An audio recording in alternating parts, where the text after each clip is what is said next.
This man's still trying to speed. It's raining outside, y'all. He's still trying to speed. Look. Take me home. For real, you not about to kill me and the baby. This man, he has to be stopped. See, they just stopped. No, but no, you need a greater force than that. I'm not gonna live past 25. I'm not gonna make it. Not like this. I don't know what I was getting myself into. I don't know what I signed up for. When Sade Dixon spoke these words on a Facebook Live, she was simply making some lighthearted jokes. What she couldn't have known was that her dark prediction would ring true. I don't think that white dude know that. Like, when black people say like that bitch is not joking. She 100% was like, hey, help. Very, very soon. And in the most tragic way. This is Markeith Lloyd. He's 41 years old in this footage. Damn, his eyes all fucked up. He's just been apprehended by Orlando police after a massive manhunt that ended in officers finding him outside an abandoned house. While he waits about 25 minutes for detectives to arrive, he keeps asking for his handcuffs to be loosened, but nobody is in a hurry to help him. Multiple officers hover outside, clearly intimidating the suspect. Hey, can y'all straighten these cuffs out for me? Just 1 second, okay, guys? They're coming out to do that. They're real tight, brother. Real tight. They numb my wrist up the cuffs. Markeith expects his complaints to be met with sympathy and proper treatment, in spite of the extreme circumstances that have led to this interrogation. Well, at the end of the day, you're still supposed to get proper treatment.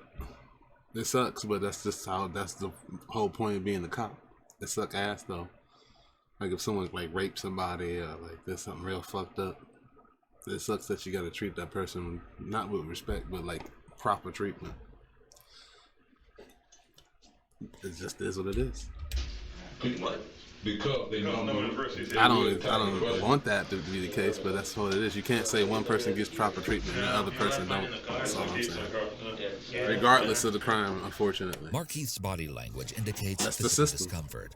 The longer he remains in physical discomfort, the more his mental state will be worn down. Brother, could y'all straighten these cuffs out for me, please? We're getting the key. We're getting the key. Excuse me, sir. Could y'all straighten his cuffs out for me? Yeah, I'm gonna run. Anybody got that now? You still got it? No. Okay. Just make sure y'all look for it. We need to. Markeith has his head down towards the table. This looks to be the result of physical pain or exhaustion. The longer they keep him waiting, the more his anticipation will build. It will also allow adrenaline to wear off and take some fight out of the suspect. Excuse me, bro. You loosen up this right cuff for me? Yes, sir.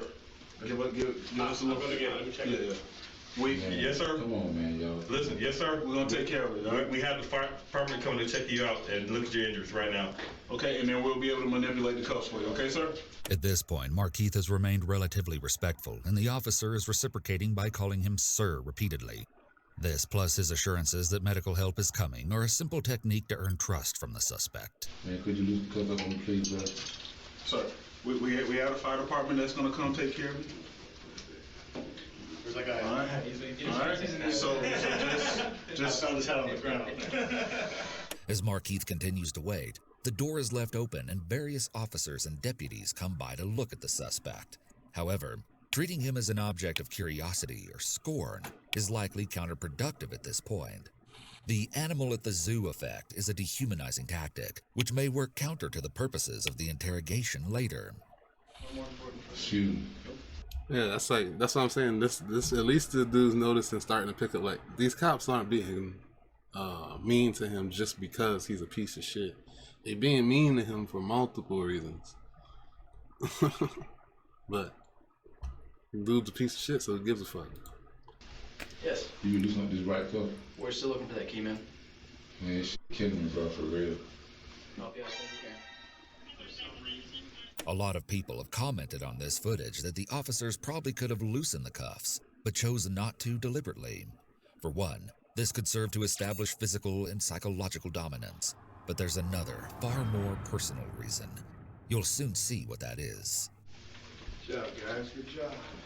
It's awesome work. Awesome work. It's a good day. Yep, it's a great day. And Deborah's handcuffs are on him? Yep. Very nice.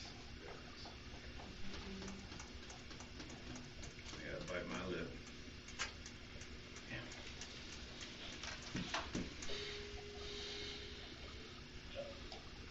This is highly unusual behavior for officers to display before questioning a suspect. Generally, they try to build rapport and create a false sense of helpfulness to the suspect to get them to be more apt to cooperate. Here it appears they have no desire to do so with him and are intentionally trying to make this experience as unpleasant as possible for him. After a while, Markeith gets fed up with the handcuffs. Man, I know y'all got a key to this shit, man. This shit killing me, bro. My hand's swelling up. Come on, man. Sit down. Sit down. Y'all made a kid, but y'all on some bullshit, bro. Sit down. Sit down. Sit.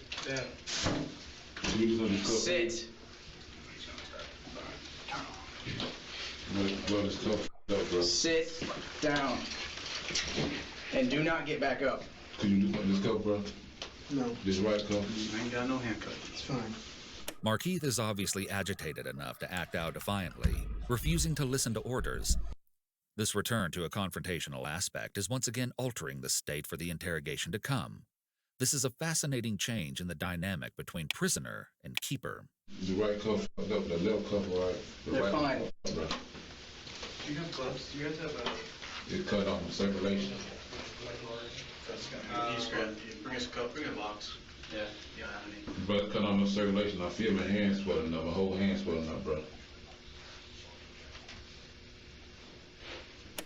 Tensions are high, and after waiting a few minutes in silence, Markeith starts asking who is in charge here, which is an attempt to regain control of the situation by going to the top.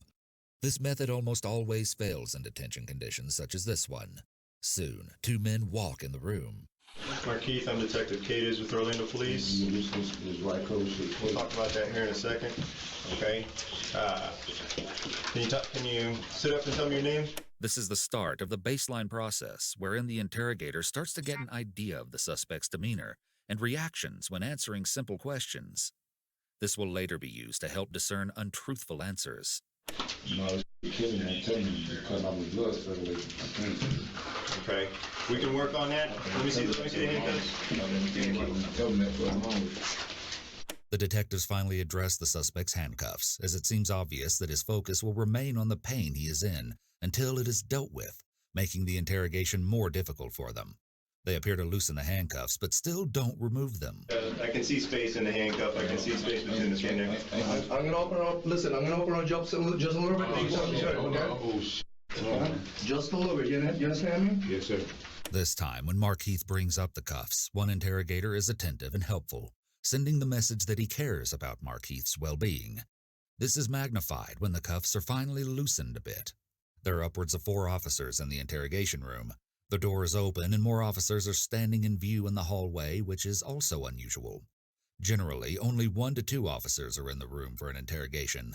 Leaving an interrogation door open is also rarely seen. You gotta get to it, man. You gotta get to it. Oh, shit. You're a pretty bulky guy, so. Oh. Come on, man. It ain't nothing, bro. Nothing but a 10. Oh. What's wrong with you?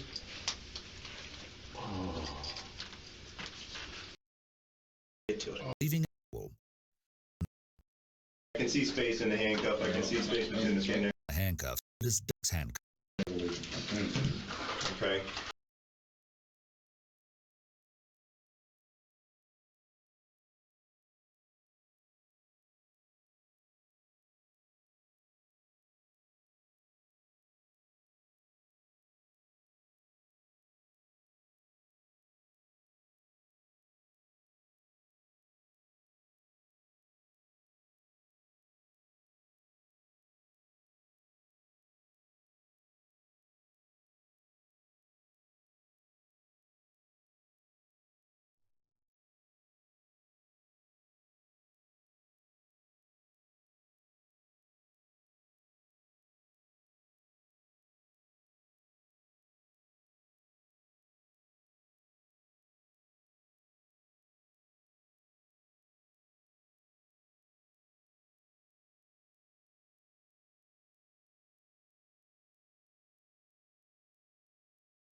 Alright, we about to get nasty with this shit. We about to get nasty with this shit. You see that stomach, motherfucker? It stink. It smells like dookie, baby. Yeah, dookie and gravy, baby.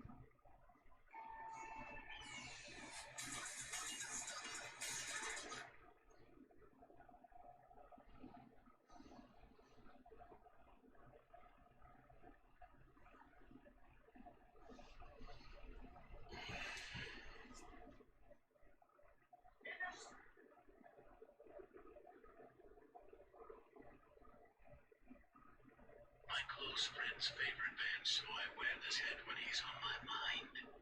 Rip.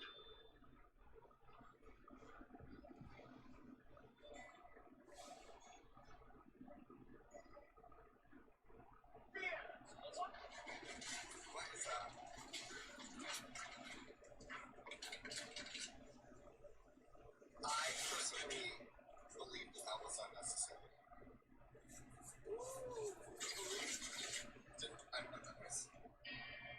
Y'all better back off. Back away from me, and if you don't, I'll make you smell my laundry. I don't want to smell your laundry. Well, you better back the fuck away, motherfucker, or you're gonna smell my dirty duties. You know who the real piece of shit in the world is? Gandhi. Why Gandhi? Gandhi used to sleep in the bed with 12-year-old women. Oh, those aren't women. You know what I'm saying, bitch. Oh. Come here. What? Come here. What? Come here. Help! Help me! This guy's trying to get my ass. I ain't trying, I'm gonna. Those two are having the time of their lives. What the fuck? I'm gonna get in that ass, boy. Yeah, it's gonna be a Friday night. My real name is Byron. Byron Butt fucking Billy. And I'm from Chili Chung Chicky Chicky Choo Choo Chun China. And I'm gonna choo-choo train your chunk hole. I'm gonna make you feel like your daughter is my brother. I'm gonna make you feel like your sister's my cousin. I'm gonna take you to Timbuktu. Yeehaw, bitch. Have you ever had a big ass beer? Do you want to drink a big ass beer with me, bitch? Fuck you. I got a 24-ounce can of beer, and I'm naked right here. She wanted me to fuck her, and I said, yuck. You're gross, bitch. You look like a fucking piece of shit. She said, no, I don't. I said, bitch. Fuck yeah. I threw my granddaughter down a flight of stairs. That bitch cried. I said, why you crying, bitch? She said, because my body hurts. I said, ah, and threw her down another flight of stairs. I'm crazy as fuck. And my ass stinks. I don't shower, bitch. Why would I wash my ass? Why would I wash my ass? That's for stupid people and dummies. I ain't washing shit. I ain't washing shit. Bitch. Fuck you. Bitch. Fuck you. Bitch. Fuck you. Bitch.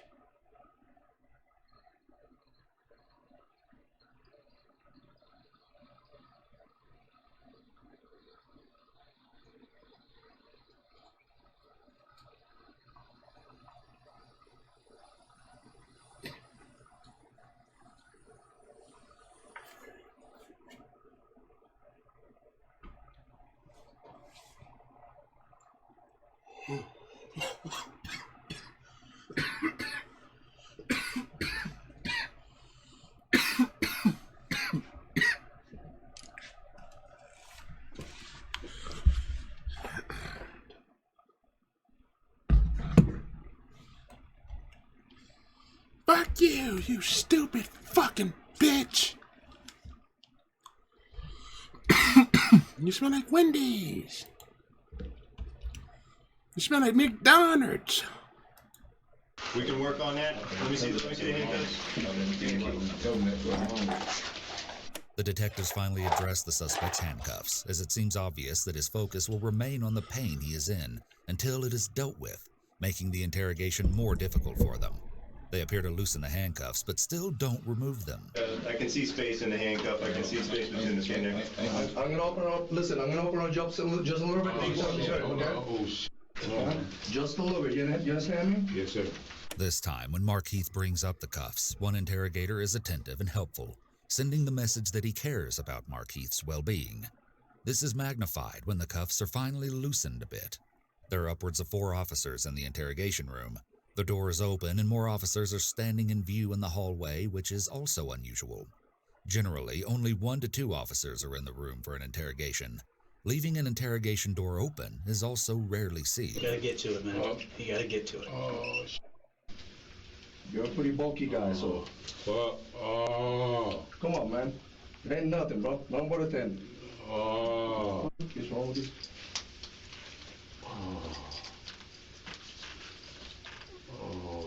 What are you?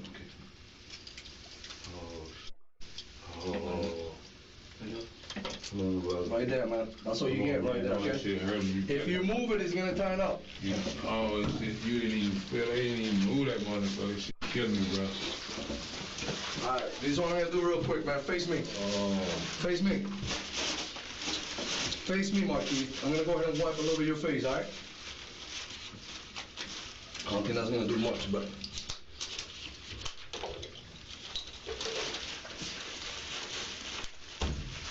I'm only gonna do look up a little bit. Loosening Markeith's cuffs and wiping his face is done with the purpose to get him to focus on the case, instead of the handcuffs and injuries and blood on his face. These actions could also be a way to exert control and dominance over him, as he is unable to wipe his own face and needs to rely on them to do so. That hurt? Alright, you good? Okay, I'm good too. I did a little bit, man. We'll get the rest in a little bit, okay? Markeith is in bad shape, with blood all over his face. He'll explain the reason for this shortly. But first, the interrogation begins. This is Detective Case 12277, reference case number 2017-11345. Date today is January 17th, 2017. Time is 19:54 hours. We're in CID interview room number 5. Markeith, give me your name and date of birth again. Lord, 10-875. Okay, Markeith, listen up real quick. Right now you're under arrest, okay? Markeith has read his Miranda rights, and the interrogators confirm that he understands them before proceeding. Anyone threaten you or promise you anything right now to get you to talk to us? No. Okay. Also in the room... The door is still open when the officers Mirandize him, with officers still standing watching from the hall. Generally, the door is closed to give the suspect a feeling of privacy, and so there are less distractions from the interrogation. This is Detective Danny Garcia Payton with the Orange County Sheriff's Office Homicide Unit. Okay. The technique that will primarily be used here is the Reed interrogation method, though there are some hints of the UK-originated peace method early on as well. Markeith, you know why you're here tonight, right? Good. Okay. Can you tell us why you think you're here tonight? Detectives begin with the Reed technique of positive confrontation by saying, "You know why you are here tonight." This statement isn't aggressively delivered, but is presented as an assumption of guilt toward the suspect. They speak to him in a neutral, almost friendly tone, so as not to discourage him from speaking at first. If this method doesn't work, the officers will likely move on to a more confrontational demeanor. You've obviously been hiding for quite a while. You've been running from place to place. You're in custody tonight for obviously a pretty serious offense. Can you tell us why you're in custody tonight? Well, I'm in custody for... You're in custody for homicide, okay? All right. Can you tell us where you were all day today? What homicide? We'll talk about that in a second. Can you tell us where you've been today? Were you at the house all day today? The officers ask him next where he was today, in order to begin to establish a timeline and get him talking. Once they get a suspect talking, it's easier to keep them talking. You don't know? Right now. Marquise. Okay, Marquise, just talk to us. Sit up a little bit. You're not that fucked up. You can talk. Okay? Sit up and talk to us a little bit. This is in reference to a homicide that occurred about a week ago. And you know the one we're talking about. You've been running for a reason. You've been all over the news. You're well aware of why we've been looking for you. I'm running because the news because y'all making up stories. While positive confrontation can often make suspects feel backed into a corner, Markeith is deflecting this by acting oblivious, engaging in denial and claiming fabrication of stories against him. Tell us what story we're making up and tell us why it shouldn't be believed. I just came to the house, started shooting Sade. That's a complete lie. You just what? That's a complete lie. What is? That I just came to the house and shot Sade. That's a complete lie. Okay. Sade is 24-year-old Sade Dixon, a mother of two and Markeith's former girlfriend. They met on Facebook sometime after he was released from prison in 2014. Despite their 17-year age difference, the pair got along well for a while and were happily looking forward to a future together. But then they got into a fight. You see, Sade was pregnant. In fact, just a few days before their argument, she and Markeith had laughed and smiled with one another at a sonogram appointment. Markeith seemed excited to raise this child and support his girlfriend as they started a family together. But underneath the surface, there were a few things he wasn't happy about. Rest assured, we're going to dive way deeper into the bizarre thoughts and behavior Markeith started to exhibit. But for now, what you need to know is that the relationship started to crumble primarily because of one big thing: trust. The pair's romance would reach its breaking point in December of 2016. At this time, Sade was about 12 weeks pregnant. On the 10th, Sade moved back into her parents' home, not saying much about the falling out with Markeith, but she did reveal that he had bitten her during a fight. Her family had to take her to the doctor for a tetanus shot. 3 days later, on the 13th, Sade is at the home around 9 p.m. when Markeith shows up, and she goes outside to talk with him. An argument ensues, with Sade's brother Ronald coming outside at some point to intervene. But things quickly spiraled out of control. Sade's family heard gunshots and came outside to find Sade and Ronald lying on the ground and Markeith running towards his car. Sade received wounds that were fatal. She was shot 8 times, losing not only her life, but the life of the unborn child that she was carrying. Miraculously, Ronald survived, which meant he lived to tell the tale of that horrific shooting. And you'll see when we get to the trial that the only 2 surviving witnesses to see what occurred that night, Markeith and Ronald, tell very different versions. As Markeith went on the run, the news was spreading the story of the shooting, which brings us back to him sitting in the interrogation room, insisting to officers that the narrative the media has been circulating is a complete lie. Listen to me, man. It's been a long freaking month. We've been running around doing a lot of different things. Understand that I'm here just as tired as you are, man. You know what I'm saying? I've been racking my brains, man. You've been doing pretty good for a month. You got me for a month. Well, right here sitting now, dude, we're gonna go ahead and clarify some things. If I'm wrong about something, I'll be the first one to admit that I'm wrong. But it's up to you to clarify what's been going on. Sit up, man. I'm trying to give you some respect, man. See, in the street, it goes like this. In the street, Markeith wants respect, and he wants everybody to give it to him. And guess what? I'm going to give it to you whether you deserve it or not. The interrogator takes a clarification approach.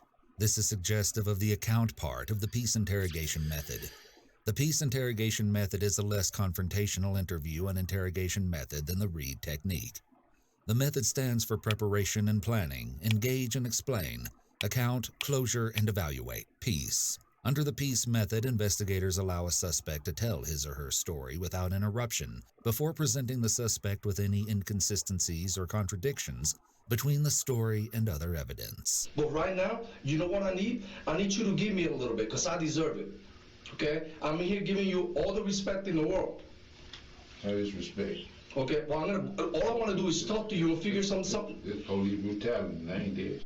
Well, you know what happened to Sade? Closed off. Not only is he hunched over, but he is also avoiding eye contact by keeping his gaze on the table or the wall. He's in a defensive position, almost as if he's trying to protect himself. So if you can explain to me what happened, maybe I can understand it. Because I'm looking at you like you did something wrong, and if you didn't do something wrong, then you gotta explain it to me. Man, y'all know what happened. Sade put a gun on me. Y'all know what happened. Y'all got it. Who's gonna tell me that if it ain't you? You're the only one that was there. You, Sade, Ronald, all the people. But I wasn't there. And right now, how we're gonna clarify these things is you telling me what happened. Because I don't want to guess anymore. The officer is trying to get Markeith to talk by presenting the conversation as an opportunity for him to simply explain the real story or clarify the facts to clear up any lies in the media. I want to be right. And I don't want to write the story that you tell me is your story. You control that. He shifts back to the Reed technique here. Step 3, trying to minimize suspect denials. Because you're the one that was there. But a lot of things have happened since December 13th, man. And only you can clarify that. See, I'm not sitting here. He's not sitting here. We're not playing with you.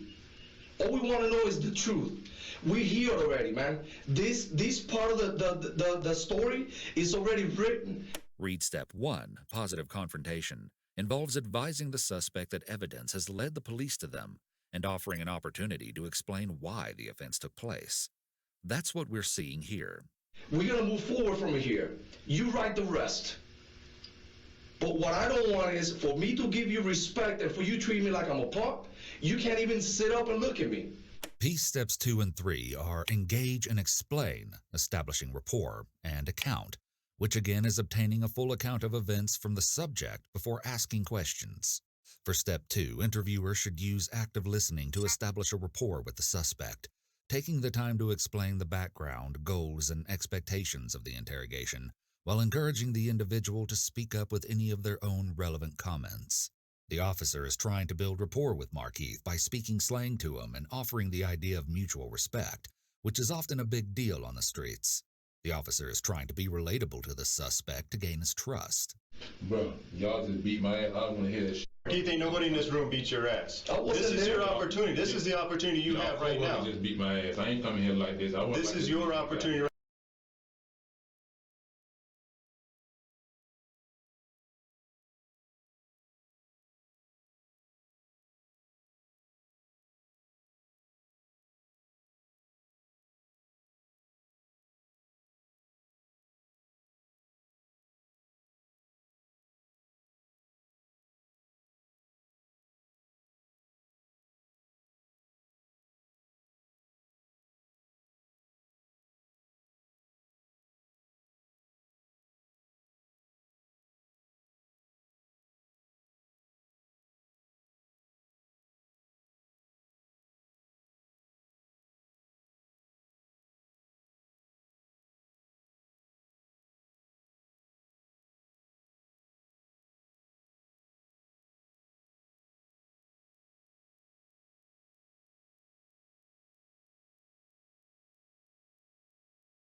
Right now to tell us the story, what happened, and tell us what happened. The detectives tell him this is his opportunity to speak, making it seem like it's in his best interest to do so. This is almost never the case. Suspects are always better off not saying anything and getting an attorney, even when innocent of any crimes. Some people think asking for an attorney makes them look guilty. This may be how it appears, but it's always the smartest decision. Okay, so right now I want to give you what you deserve. So why don't you talk to me and tell me what's up, man? You've been running for a little while. We've been talking to a lot of people, and you know it, man. Your face has been all over the TV. We're going to stay out the way, not fuck with nobody. So what happened with Sade? I know she got in your face. I know she said some things to you that you didn't like. The officers now use both minimizing techniques and offer him theories of justification for his actions. This is another implementation of the Reed technique and makes it seem like they understand why he reacted the way he did. I broke up with Sade. Because why? Because she was lying about smoking. Because she was pregnant with your baby and you told her to stop smoking because that's bad for the baby. She was lying about smoking. Yeah, so I know that. But tell me what else happened. What got to the point that you had to do what you had to do? If you had to defend yourself, then you need to tell me, man. The officer throws out the suggestion of self-defense to try to see if that will elicit a confession. This is the theme development step in the Reed method, where they begin formulating a defense or justification for the suspect, so they will more readily admit to a crime, thinking they have a defense. Y'all know Sade when he got a gun. Y'all got a gun. What happened downstairs? She when he got a gun, her brother ended up coming out and he jumped on me. That's how happened. Which one, the older brother or the younger brother? Because she's got two brothers. The older brother and the younger brother got dropped out while man was outside talking, so all that about me just coming there and shooting up the place, that's what That's not what's been written. That was been. No. I'm telling you what I wrote it. I've seen it on news myself. Markeith, forget the news. The news put in there whatever they want to put in there. I'm telling you, I'm the one who wrote it. That's what they did. That's what they said. No, that's what the news are saying. They're gonna fill in the blanks. He came to the door, started shooting shot. That's a lie. That's not what was written. Okay, I'm telling you, I wrote it, and that's not what was written. That's what the news said. I don't care about the news. I don't work for the news. What I said was this. I said that you went there. The dude prosecuted me. No, forget well, then tell the truth about what happened, and we can clear some of that stuff. If it didn't happen how they're saying it, then let's clear it. But you know what? The only person that can do that is you. Me and this detective right here, we cannot write the story for you. You can do that yourself. The interrogator goes towards Reed step 4, trying to get the suspect to acknowledge the crime. So this is the time to do it. Because I know where you've been all day. I know the answer to that. I can sit here and ask you 1,000 questions and know the answer to them, but I don't know exactly how you felt that day that you had to pull the trigger at Sade's house. Notice how the officer says, had to pull the trigger, as if Markeith had no choice. That day that you had to pull the trigger at Sade's house. This is again going on the theme of self-defense or justification. You did what you did. If you had to defend yourself, that's what it was. But you man up now and clarify for me. My challenge to you is be a man. You were a man that day to do what you had to do. Again, the officer said, had to do. You were a man that day to do what you had to do. Continuing this theme of self-defense and implying his actions were justifiable. I'm challenging you right now, be a man, okay? Be a man and tell me what happened. Because that's the only way we can clear this shit. You'll see shortly that the authorities have already done their research on Markeith's personality, as displayed through his social media. One thing they know is that his identity and reputation is a source of pride for him, so they are now going to suggest that not cooperating undermines his manhood. Forget the news. The news is not here. It's you, I, and him. That's who's here. You can see the close proximity the officers are sitting to the suspect, and how they have him essentially cornered in the room by the way they're seated surrounding him. So you're gonna do that? You're gonna man up or what? Yeah, I said no. I ain't. Listen, bro. Okay, who pulled the gun on you? Sade or her brother? We're reverting back to piece step 3, reaffirming the details of the account of the criminal behavior. Sade pulled the gun on me. When? What you mean when? When the brother came out? When? Before the brother even came out. You guys were talking outside? Yeah, we were talking outside when the younger brother got dropped off, all that. And he went inside? Come up shooting, that's a fucking lie. That's not how I wrote it. Yeah, no, and I broke up with her. If you take the check, if you check the text message. I did. I wasn't tripping off her. She the one was tripping. So I'm lying her saying I want to family with her, which I did, but we can't have what you lying. So other than that, I wasn't tripping by shit. That wasn't me. Right, so she pulled the gun on you, you had to do, what did you do? I disowned her. You took it from her? Yeah. And what did you do with her gun? I put it in my back pocket, but when her brother jumped me, I guess they had to fall out. You fall out. And when did you take your gun out? While me and him was cussing. The older brother, Ronald, right? Yeah. You know him as Ronald? The older brother, yeah. Okay. Who did you shoot first, him or her? This is a very loaded question. It presumes that Markeith shot both Sade and her brother, and so he needs to be very careful answering it, as it would be easy to get trapped into affirming he committed the crime. Markeith seems to catch on to this, though. Man. Him? Because he was on you? They know what's going on. I talked to my lawyer because y'all just beat me up, but you want me to talk to you, though. The suspect has invoked his right to an attorney, and at this point the interview should have stopped until his lawyer arrived. Any statements he made after stating he wants an attorney would potentially be inadmissible. If he voluntarily begins speaking again, the best approach is to re-Mirandize him to clarify he is again waiving his rights after invoking them. Markeith, I wasn't there. I'm here. I asked for somebody to find you. I ain't got no problem talking. I ain't trying to hide shit I want to do. And I'm not disrespecting you either. Am I treating you with respect? It was events that went along before that. I ain't just do no like that. Okay, so fast forward, man. Fast forward. We go through all this stuff. You do what you do. Whatever happened. I'm over here f***ed up. What you mean fast forward? No, I'm fast forwarding to last week, 10 days ago. Markeith, we got to know what happened, okay? We got a grieving family here for a police officer. They want to know what happened. They deserve to know what happened. The interrogator refers to the grieving family in an attempt to play the morality and conscience cards on the suspect. The police officer that the detective mentioned is Lieutenant Deborah Clayton, 42. This brings us to the second half of Markeith's interrogation. If you were wondering why the tensions between Markeith and law enforcement have been especially high, well, it's all about to become crystal clear. After Markeith fled the scene of Sade and Ronald's shooting, police were working anxiously to track him down. But for a long time, they had no luck. Markeith had somehow managed to slip out of their grasp, and for all they knew, he could be anywhere at this point. Christmas comes and goes, the holiday only a reminder to Sade's loved ones of the happy times they were excited to spend with her, but now will never have the chance to. And then, on January 9th, 2017, at around 6:45 a.m., Markeith walks into a local Walmart. While inside, he approaches a plainclothes loss prevention officer and asks if the store has a restroom other than the one at the front of the store. This was a red flag for the officer, as he suspected Markeith might be trying to conceal something in the bathroom. More than that, he observed that Markeith seemed to be tiptoeing and acting secretive. For someone on the run from the law like Markeith, it seems pretty risky to show your face in such a public and busy store, but maybe he was just desperate and running out of supplies. Maybe he figured that such an early morning visit would be safe, that he could get in and get out without any trouble. What he didn't bet on, however, was Orlando Police Lieutenant Deborah Clayton entering the store just 15 minutes after he did.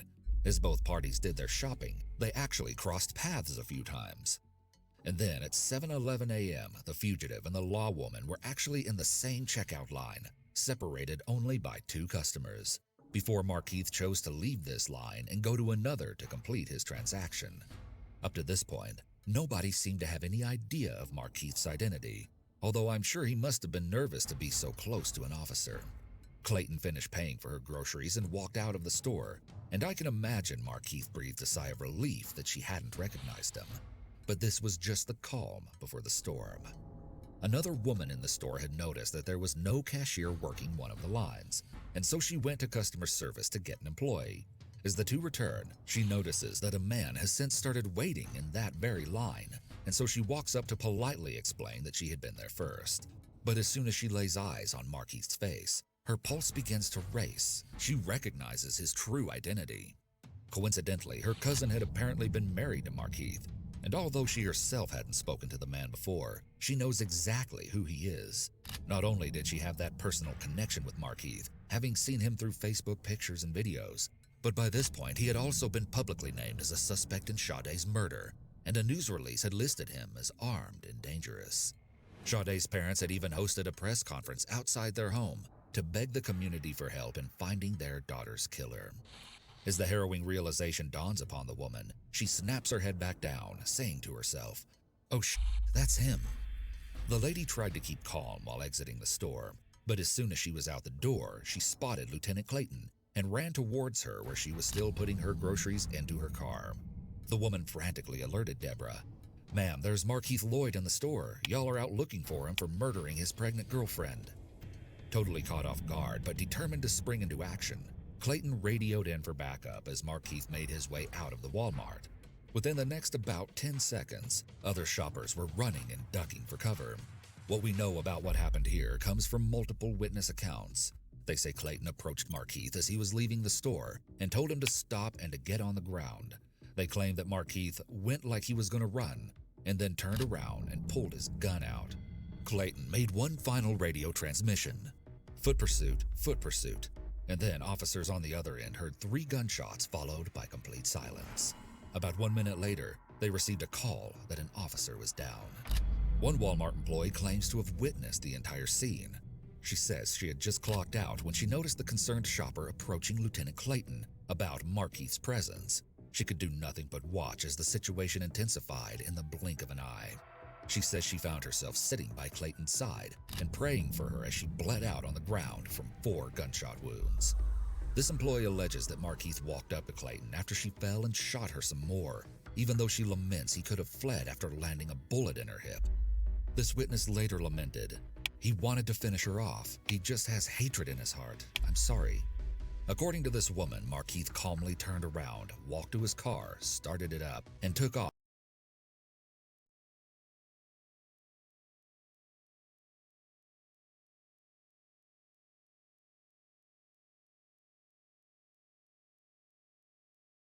off as Clayton lay taking her final breaths. Additional officers arrived within 28 seconds, but it was too late. Clayton was down and Markeith was gone. You know Sergeant Clayton was good people, okay? I don't know her. You know what she is. Once it's revealed that Markeith shot and killed a fellow officer, the earlier behavior of the officers makes sense. Police form a brotherhood or sisterhood with each other, and when one of them is shot, the case is personal to them. Conversely, cop killers are often looked up to on the streets and in prison. You guys went to the same school. You guys came from the same neighborhood. You know she was good people. Tell us what happened with her. Did she draw down on you first? What happened? Y'all know she drew down on me first. The interrogator returns to trying to get Markeith's account of events as per Peace Step 3. No, we don't. You're the only one there. Tell us what happened. Man, y'all know she draw down, and did she fire the first shot at you? The officers propose that the sergeant drew down on him first to get him to discuss the shooting and give him a false sense of justification for his actions. Y'all know she draw down on me first. Why is she shooting at you? In front of everybody.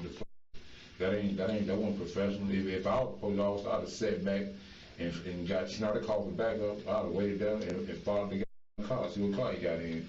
That shit was dangerous for everybody.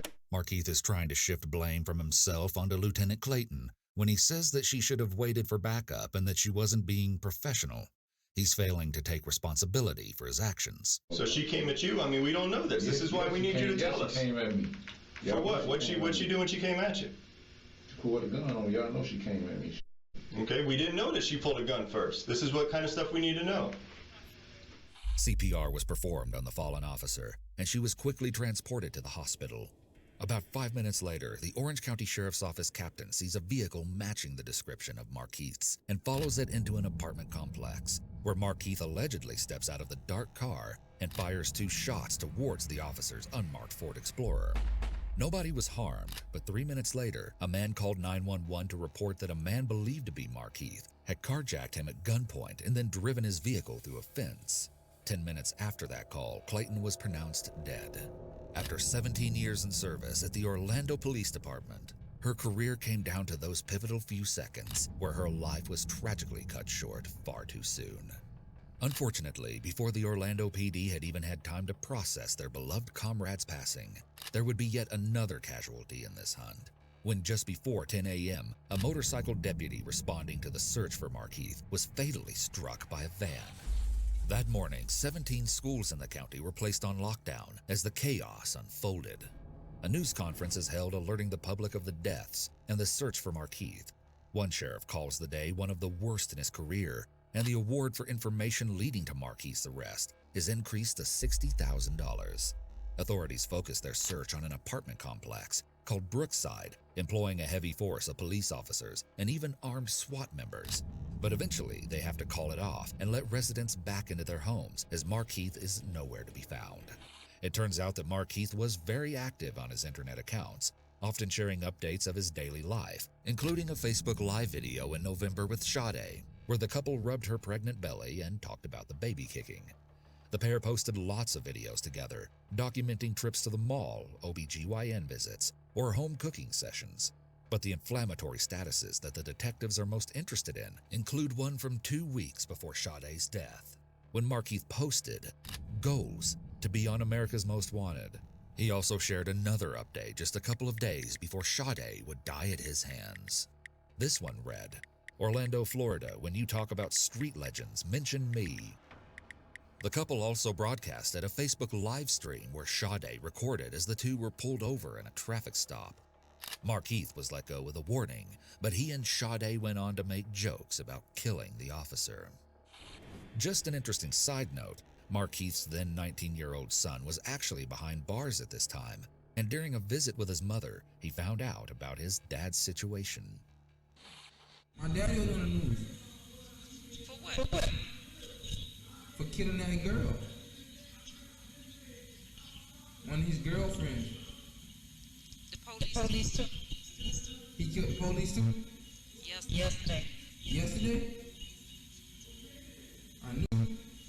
Yesterday. Yesterday? I knew they was gonna start doing that. Where at? Walmart. He got away? Yes. figured that too. He just can't kill police in Walmart. He gotta do it smarter than that. Smart push. Most smart way to get through. Love your enemies, all type of stuff. You gotta break that curse. It's alright, so you started in with that. I got kicked out of school when he got out of jail and everything. I ain't gonna blame him for that. It's sad to see that the boy was already going down a similarly bad path in life.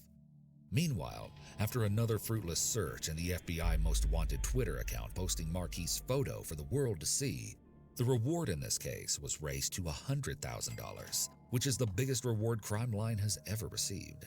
3 people are arrested in connection with the search, believed to be accomplices who helped Marquis in some way or know information about his whereabouts. Police scour more than 100 locations and expand the search to a neighboring county where Marquis has family. They start receiving tips that he may have shaved his head, and so they release a digitally altered picture of him to cover all their bases. On January 17th, Marquis is added to the U.S. Marshals' 15 Most Wanted list. Everyone can feel that this hunt is reaching a climax, and it is later that very same evening they find him. It wasn't a tip that led investigators to Marquis, though. It was his phone. They were able to trace him through pings when he texted people. He's all alone at an abandoned house in Carver Shores. Police aren't sure how long he was hiding out there. When they first arrive, Marquis tries to sneak out through a sliding glass door, but is met with Orlando police officers. He was observed dropping 2 handguns from the window as commanded by law enforcement. He then complied with further instructions and crawled on his stomach from the entry door to awaiting officers, where he was placed under arrest. Lloyd was wearing an American Body Armor Level 3A bullet-resistant vest at the time of his arrest, rated to stop all handgun ammunition commonly used by law enforcement. A helicopter captured this harrowing footage of those tense moments. Even though officers had a million things on their mind at this point, there was one specific thing they made sure to do during this long-awaited arrest. Remember when the man in the interrogation footage asked if Deborah's cuffs were on Marquis? They indeed were. Orlando Police Chief John Mina explained that this is a tradition in law enforcement that goes back many years, and putting the handcuffs of a fallen officer on the criminal they were killed trying to catch is significant to the family as well as the colleagues of the deceased officer. Many people have inferred that this is one of the reasons why the officers around Marquis before and during his interrogation seemed so reluctant to loosen his cuffs, and it's not hard to see why that would be exactly the case. However, did law enforcement let their anger over Deborah's death go too far? What we'll discuss next has become one of the most controversial points of this case. Marquis claims that the officers beat him up during the arrest. In the helicopter video, we can see what appears to be an officer kicking Marquis in the head while he's on the ground before the video rapidly pans away. The way that Marquis may have been treated by police when he was arrested could have contributed to his unwillingness to cooperate with the detectives when he is being questioned. We can also observe in the interrogation footage how incredibly roughed up Marquis is.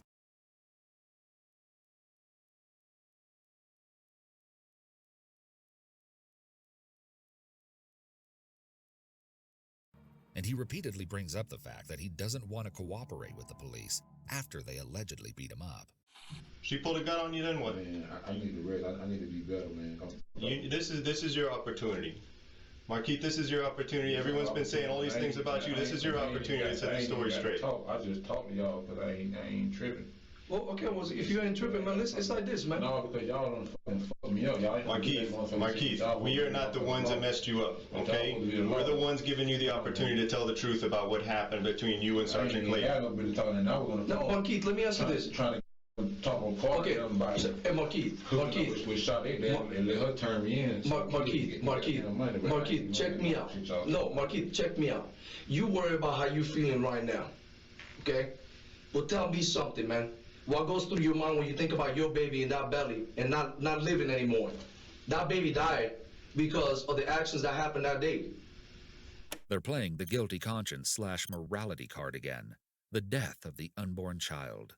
He is trying to evoke remorse from Marquis in order to get a clear admission of guilt. So you worry about you, that's gonna heal. That you might get a scar. You know what? In 3 days you'll be eating fine. That baby is dead. If Sade deserved it, then you tell me she deserved it. I got a hole so big in my mouth. But you cannot tell me that Sergeant Clayton deserved what happened to her. You're tired, I know that. You've been running for a long time. You're not eating right, you're not sleeping right. Then they lock my family, my people behind somebody helping me. I'm about trying to buy my own food out of Walmart. Well, that's what they said. said. Let's Markeith, this is about getting the truth out right now as to what happened between you and Sergeant Clayton. Okay? We need to know if Sergeant Clayton pulled that gun on you first. We need to know if you felt threatened, if you did what you had to do. Tell us what happened. Yeah, she put a gun on. The officer again says, "We need to know if you did what you had to do," in reference to shooting the sergeant. He's trying to once again get Markeith to talk by making it seem like he had justification. In reality, even if the sergeant pulled a gun on him first or threatened him, she had cause to do so, and him shooting her in this instance has no legal defense. Florida statute section 776.051 provides the law relating to use of force in resisting an arrest. A person is not justified in the use or threatened use of force to resist an arrest by a law enforcement officer or to resist a law enforcement officer who is engaged in the execution of a legal duty if the law enforcement officer was acting in good faith and he or she is known or reasonably appears to be a law enforcement officer. Did she threaten you? Yeah, she put a gun on me. I know she put a gun on me. I got the tape. And is that why you did what you had to do? Yeah. So tell us what happened. If you're threatened, tell us what happened. The interrogator shifts back to read step 2 here, shifting the blame away from the suspect directly in the hopes that this will encourage him to talk. Man, I ain't got to talk, man. I'll talk to my lawyer and let him talk to y'all. Again, Markeith invokes his right to an attorney. The police continue to question him despite his unequivocal invocation. The statements he makes are at risk of being inadmissible. When exactly were you being threatened? This is your opportunity, Markeith. This ain't my opportunity. You don't see me. You don't see my blood over here. That blood will heal. Those wounds are going to heal. Okay? Ain't no nigga, I can't even open my eye. That will heal. All of that is going to heal. What happened with Sergeant Clayton, that's a whole different story. Okay? Did she come at you and threaten you? Did you have to do what you had to do? Tell us why you did what you did. Was she threatening you when she was on the ground? When she's on her back and you're shooting her, were you feeling threatened? She was shooting the whole time. She's shooting at you while she's on her back? She was shooting. How can she shoot at you from her back? I'm on the ground and shoot from the ground too. If he's on the ground on me and shit. Okay, so she's on her back, she's shooting at you. Is that why you're shooting at her? Is that why? The interrogator is not getting answers to his questions. All of the questions so far are leading questions. In other words, attempting to lead the suspect towards a given answer that the interrogators want to hear. Man, y'all give me some medical attention. Markeith, these are simple questions. She's on her back shooting at you. Yeah, I'm talking to you. And I ain't got Tell us what's happening when she's on her back shooting at you. Tell us what's happening from there. Is that why you shot at her while she's on her back? I ain't poked nobody. I ain't did shit to nobody. She's shot. She's on her back while she's being shot, Markeith. There's only one reason why you're doing this. Okay? I'm defending myself. You're defending yourself against her? Why didn't you just run? You had the opportunity to run. You had the opportunity to fight. No, you had all kinds of opportunities. You chose to shoot. Why did you choose to shoot? I had no opportunity to run. You telling me you can't outrun her? You can't outrun a female with 30, 40 pounds of gear on her? You're going to try and tell us you couldn't outrun her? Markeith, why did you choose to shoot instead of run? When the interrogator asks, "Why did you choose to shoot instead of run?" this is a great question because it goes to intent to commit the crime and would play a meaningful role in whether the crime is viewed as premeditated as opposed to something lesser, like manslaughter. Markeith, why did you choose to shoot instead of run? I ain't shooting none. Why she choose to approach me instead of follow the car? When people standing out, she put all on. What difference would it have made whether she approaches you or 10 police officers shoot you? Because it would have made a difference because the car would have been surrounded and the situation could have came out. You saying you can't help yourself and that's why you had to shoot? Man, you saying that. Now then tell us what happened. You're not telling us anything. Now we're finna finish talking because you're trying to put words. No. Tell us what happened. That's the question. The interrogator starts to put pressure on Markeith in a way that would make him feel like if he doesn't speak up for himself and tell his version of the story, then someone else will fill in the holes for him. He's still deep in the read technique. Markeith doesn't budge. Man, y'all give me some. She came up, she came to talk to you. You pulled a gun. You had the opportunity. Then tell us. We don't know. That's a damn lie. Then tell us what happened. I gotta tell you shit because now you're trying to put words in my goddamn I'm trying to ask you to put your own words out there. I ain't trying to put words in my mouth. Just like you chose to shoot, just instead of run, just like you chose to shoot instead of fight. You obviously can't run, you can't shoot, you can't fight. Right. Well, what you talking for then? Then tell us what happened, Markeith. You say the insult, brother. All right, Markeith, let me ask you this, man. If you start me, look, okay, we're gonna get you medical attention. Coming, get medical attention, okay? It doesn't appear that the interrogator is actually motioning to any real people back there. Likely, he is just faking it to appease Markeith. All right. Start me from the morning. What happened from the morning? Oh. As soon as you went in there, hear me out. As soon as you went in there to buy your food, what happened? Tell me your story in your own words, from the beginning to the end. And then we don't have to put any words in your mouth. The officer tries once again to establish trust and a timeline here, and gives the suspect a chance to start from the beginning, to tell them what happened in his own words. Markeith, you went to Walmart. All y'all been doing is lying. I ain't trying to talk. All y'all been doing is lying.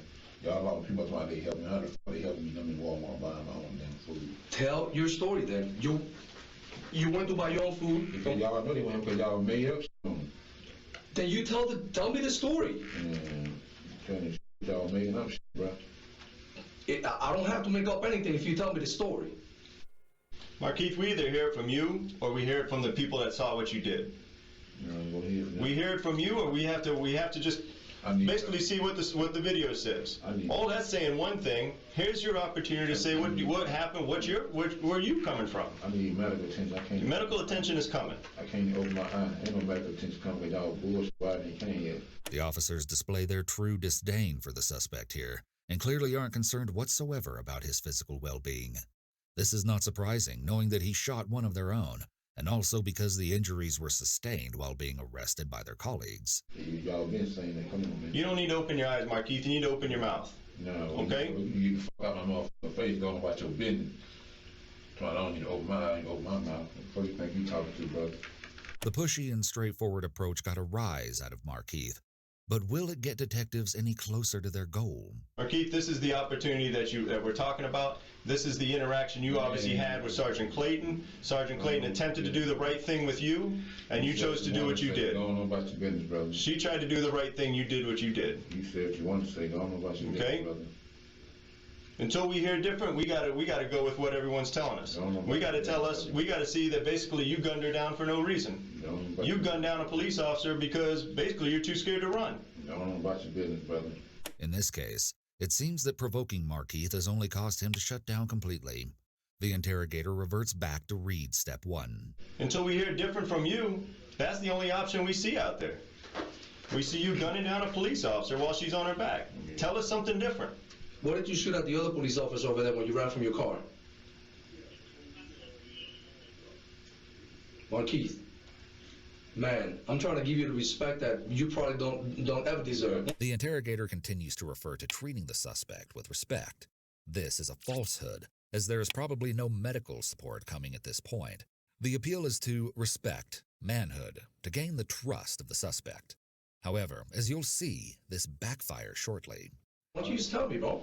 How I don't deserve him. I'm a man just like you. Well, then treat me like it, man. I'm treating you like a man, but you're not treating me like a man. You're not even looking at me, man. You can't even talk to me, bro. Talk to me, man. You don't see what your fellow officers did? Come on, man, get the fuck out of here with that bullshit. My mother can't look at you. Give me some medical attention. It's coming, bro. I already asked for it. It's coming. She ain't came yet. It's coming. Markeith, why did you shoot at the other officer? What did he do to you to make you shoot at him?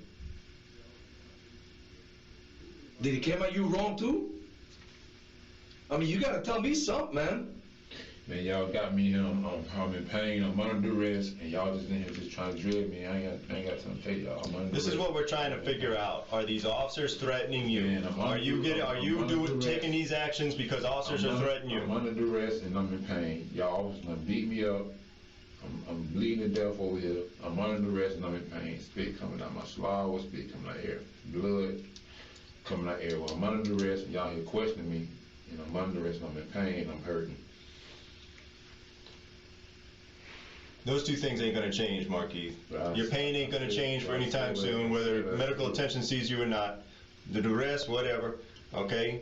All we hear is that these people are threatening you, and you stood up for yourself. Markeith keeps emphasizing how he is under duress. Duress is defined as the act of using forced coercion, threats, or psychological pressure to get someone to act against their wishes. Apparently, a person acting under duress is not seen as acting of their own free will, and so may be treated accordingly in court proceedings. By saying this, Markeith is trying to throw the validity of the interrogation into question. Though given the cameras recording the suspect and the interrogators, there is technically no duress here in a legal sense. This raises an interesting question, though. Watching this footage and knowing the context of what Markeith has done doesn't exactly make you sympathetic to him. But if everyone is truly innocent until proven guilty, then do you think all criminals who have been badly beaten or injured should be given medical attention before any questioning? Okay? We just want to know how a police officer on her back trying to do her job is threatening you. Why you had to take that action that you did versus all the other options that you had. You had other options. Why did you choose the option you chose? That's the simple question.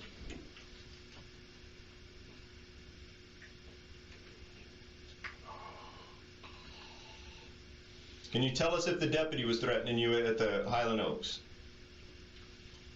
Can you tell us why you had to shoot at him?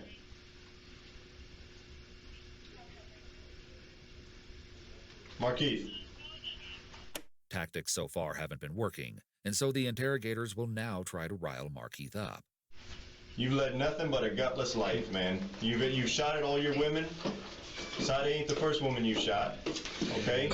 You've had a gutless life. This is your one opportunity to show some sort of, show that you're a man at some point. You know what's funny? You know what's funny? I'm gonna use your words, Markeith. I'm gonna use your words, and you listen to me real carefully, man. You know what you said? You wanted to be America's Most Wanted. Leaning in towards the suspect makes the contact more intimate and less avoidable by closing the distance.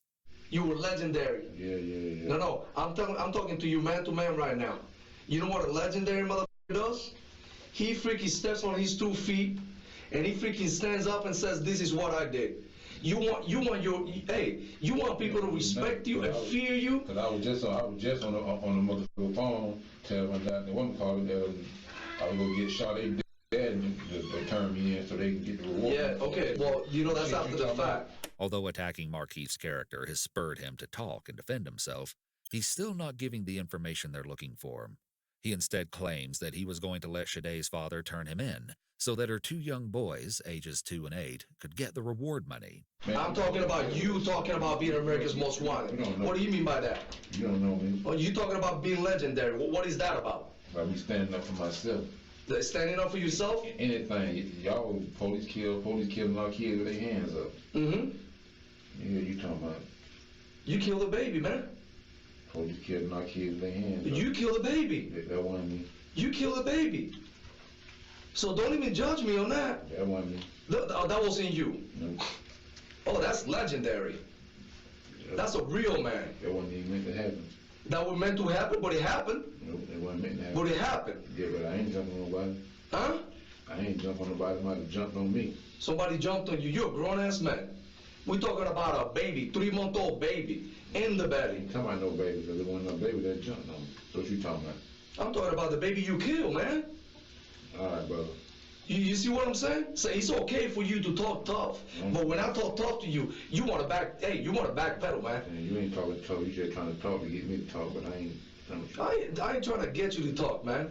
You either tell the truth or you don't, man, because your word is your bond. Markeith clearly has experience with law enforcement and, on some level, understands the tactics the officers are using. He appears to know that talking to them is not in his best interest. Neither party has respect for the other, nor does either want to help the other in any way. You either act like grown-ass man right now, or you put your hand between your knees, man. You got two options, bro. You got two options. Because I'm not the one sending you a coward for killing a woman with a baby in her belly. I'm not the one saying that. Your people are saying that. The interrogator is slipping into read step 5. This step comes into play when a suspect becomes distracted or withdrawn, often by ruminating on their potential punishment, and starts to tune out instead of focusing their attention on the interrogator's desired topic. He's trying to keep Markeith receptive to the conversation.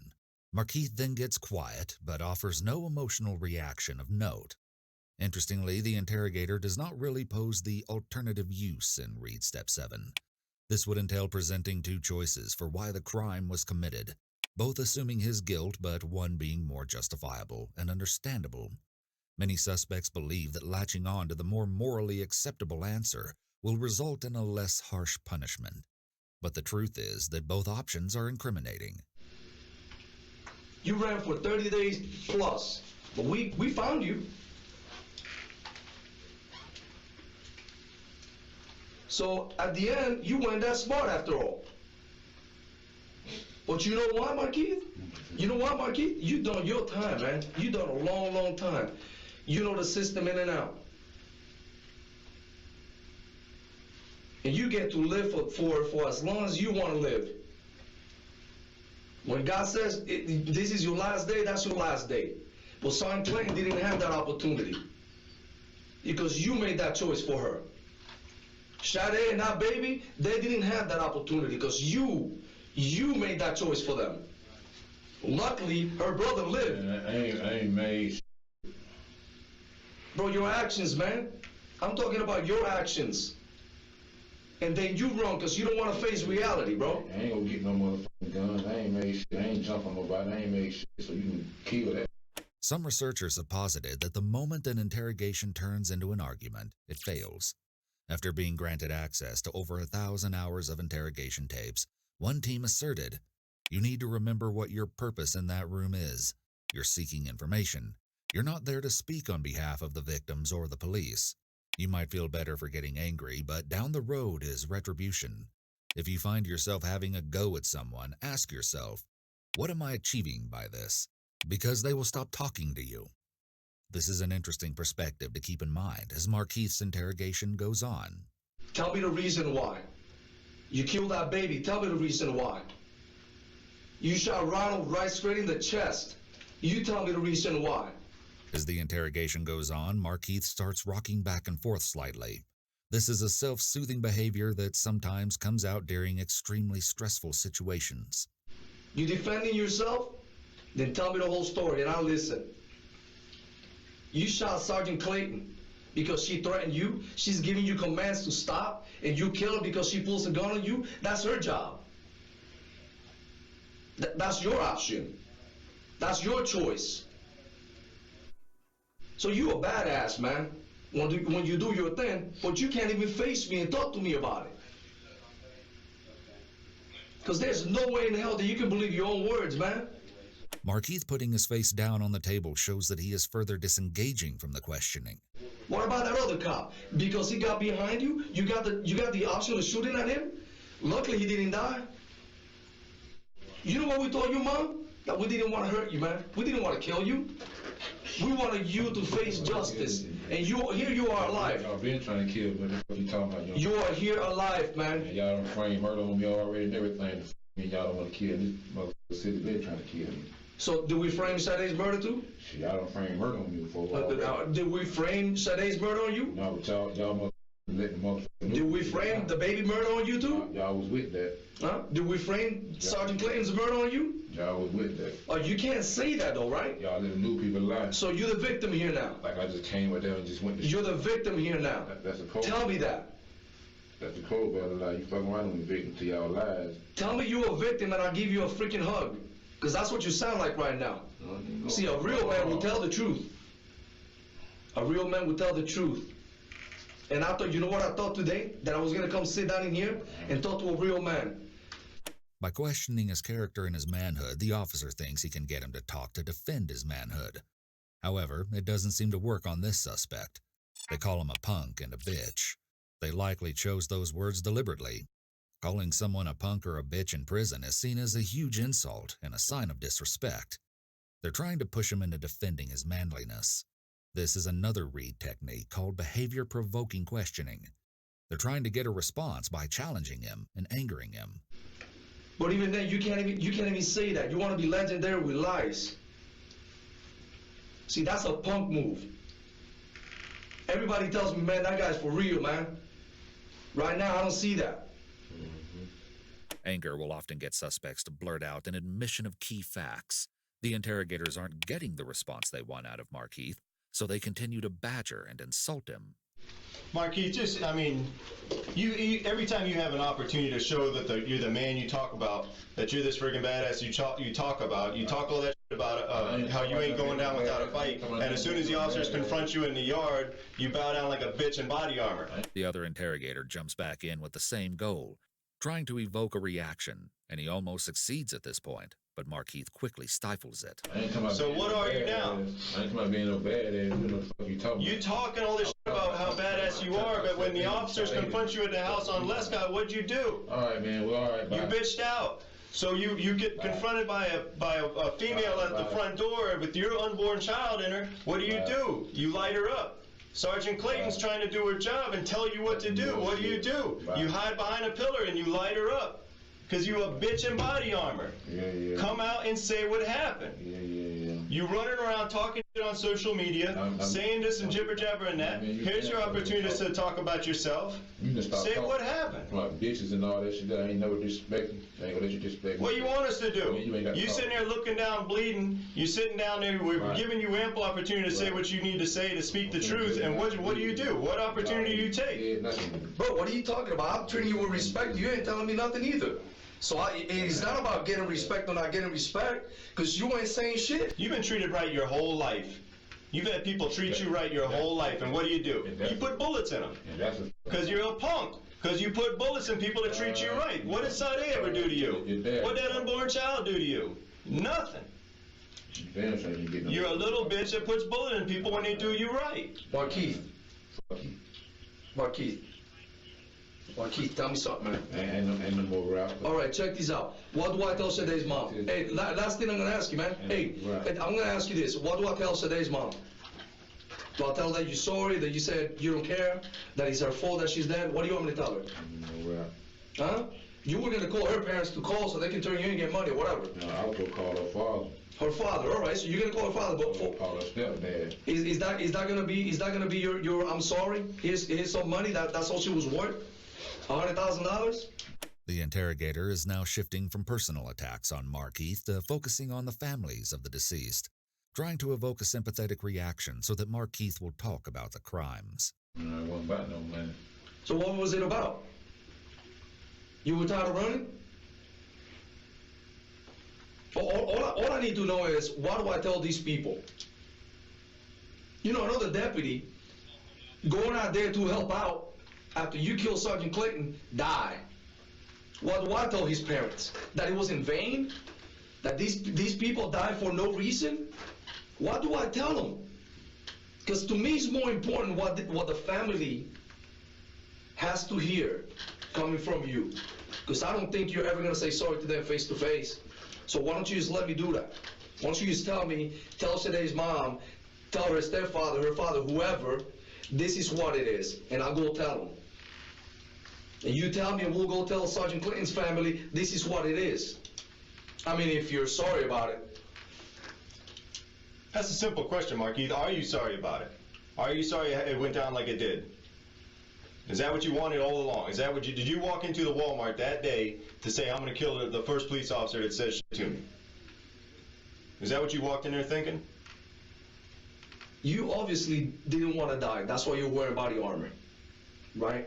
So it was all about you. That's a little selfish to me. You should have stood there and said, hey, man, come get me. This is where I'm at.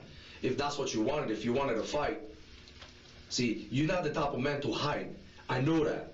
But you know what? The last 30 days, you proved me wrong. You proved me wrong. Because your whole life, You do what you want to do. Yeah, you spent some time in prison.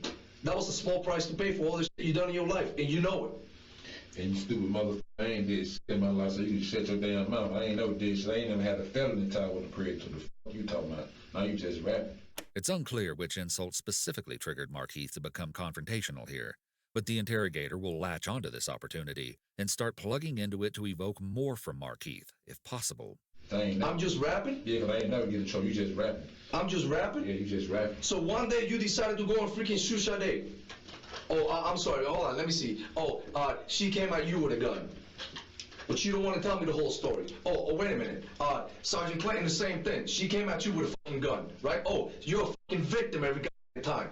But every time you decide to pull up a gun, no. I'm giving you respect, man. I'm giving you respect. It's not about rap. It's not about rap. See, you don't want to hear it. That's why you're telling me to be quiet. Because for the first time in your life, a man just like you stands right in front of your face and tells you the truth. Because in the street, you say what you want, and motherfuckers don't do shit because they scare you. I'm not scared of you. I'm telling you the truth, and you can't handle that. You cannot handle it. Because a grown-ass man like you, Miggy, is telling you the truth to your face, and you can't even talk. You want a little freaking Band-Aid on your face. That's some bitch-ass move, and you know it.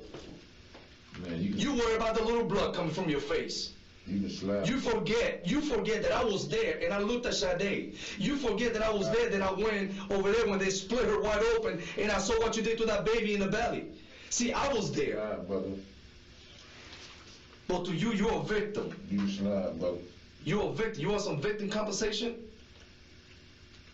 You want us to wear a pink ribbon for you? He is still making efforts to garner some reaction out of Markeith, who has proven a tough nut to crack so far.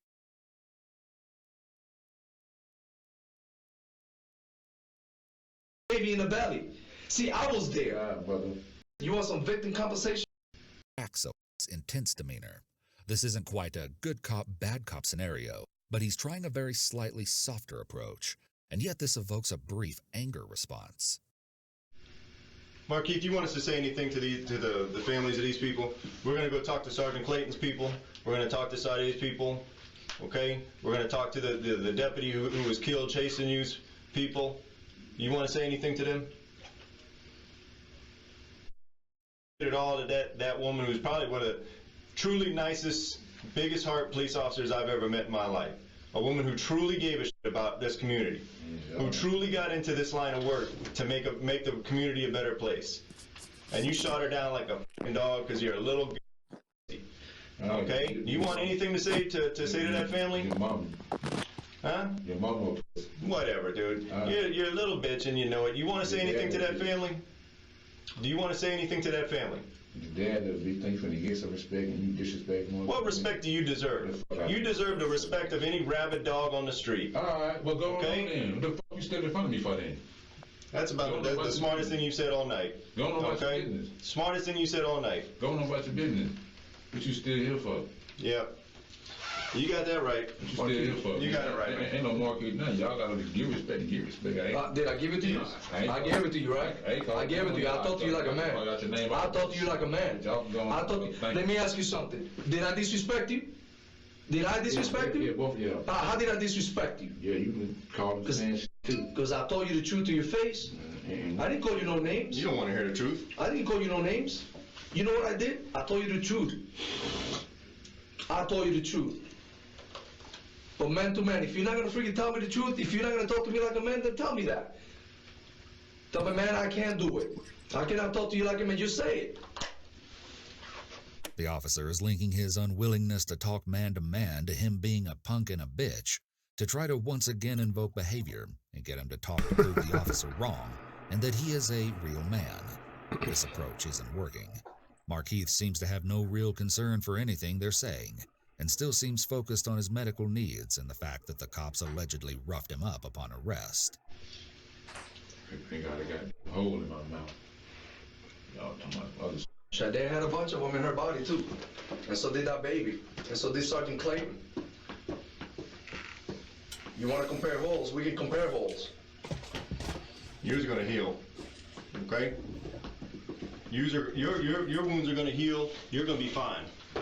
Okay? I read something you put on freaking Facebook. You talk about love and God first and family this and family that. That's a load of shit there. You know, I look at it, yo, man, this guy can be the nicest guy one day and the opposite the next. See, I think about, damn, you know, sometimes I get pissed off, man. By sharing some information about himself, the detective is trying to relate to Markeith and build rapport so that Markeith will be more likely to cooperate with the questioning. Sometimes I want to say some things to my woman. Sometimes I want to say some things to my kids. Sometimes I want to say things to the people I work with. You know what? And I hold back. You know why? Because most of the times I'm wrong. I'm jumping to conclusions. But you, not you, you don't say something. You pull a gun, you freaking shoot it. Girl in the past, pissed to you. You pissed at her. Pull a gun and shoot at her. And none of that happened, so you can shut the fuck up. None of that happened? How about Sade? Did not happen? Did I make that shit up? Am I imagining things? Is it a fairy tale that she's dead? Because last time I freaking checked, when I stood right there and they were doing an autopsy, I know what I saw. I've been doing this for a long time. You're good at what you do, and I'm pretty sure that I'm good at what I do. And I know what I saw. The bitch of it is, you say you're defending yourself. You say that these people are coming at you, they're attacking you. Even when you defended yourself, even when the attack stopped, Sergeant Clayton, she was down. She was down. You already shot her. She wasn't getting up off her back. But you had to do what you had to do and stand over her and finish her off. Okay? Don't try and say that was you were defending yourself. You willfully went in there and did what you did. You willfully went in there and killed her. The interrogator confronts Markeith with his axe, suggesting he went from defensive actions to unjustified actions.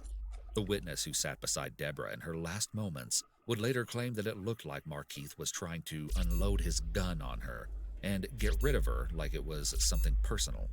She alleges that Markeith continued to shoot the officer while she was down, and that she could only watch as Deborah's body jumped off the ground from the bullets. So, in truth, all the acts were unjustified, but by drawing the line, the interrogator is trying to get Markeith to justify or explain his account of events. You had all kinds of options. Starting with the second she walked out the door trying to do her job. You had all kinds of options that did not involve doing what you did. Anytime they say she's trying to do her job is to shoot and kill this nigga. So I don't get why they like shocked that this nigga they're like and then they if they know why are they trying to figure out what happened when they know what happened? Why are they trying to get him to say this? I get that the whole point is get it on record and all that, but it's like I've been watching this for an hour almost, and this motherfucker's just been saying, man, fuck y'all, man. Nah, man, eat a dick. Like, he's not going. They've called him all kind of names, and he's like, your mama. He's like, I'm not going for this. He's like, I need medical attention. Y'all beat me up before I came in here. And they're like, okay, you killed 2 cops and your fucking pregnant girlfriend, dude. And they're like, okay, you ain't gotta beat me up. It's supposed to be respect. I'm like, hey, he's holding it down for a fucking monster. This nigga's like, I want the fucking medical attention. So that's what's been going on this entire time. That's why I've kept laughing, because I'm like, these niggas is mad as hell. He's just like, I don't care. Like, I need help. I'm like, this dude is fucking stupid. What do you think so far? Watch the curve, all that. Crazy. At some point, the police gotta come at you. So she falls back and she watches you, and other police officers come. You're wearing body armor and you got a 40 cal on you. And they already coming. And then what are you gonna do? You're gonna shoot more officers? No, they could have wrote my. How many officers would have been the appropriate number before you would have given up? They could have wrote me off anyway. And then what? Yeah, they could have wrote me off anyway. How many officers would it have taken to stop you? Since one is not enough. They chased you. You had that opportunity. You shot at the deputy. Okay? You took that opportunity. Every time someone fronts you, you go to gun. And then y'all already made up stories and Well, What story is made up? that I just went there and just shot it up.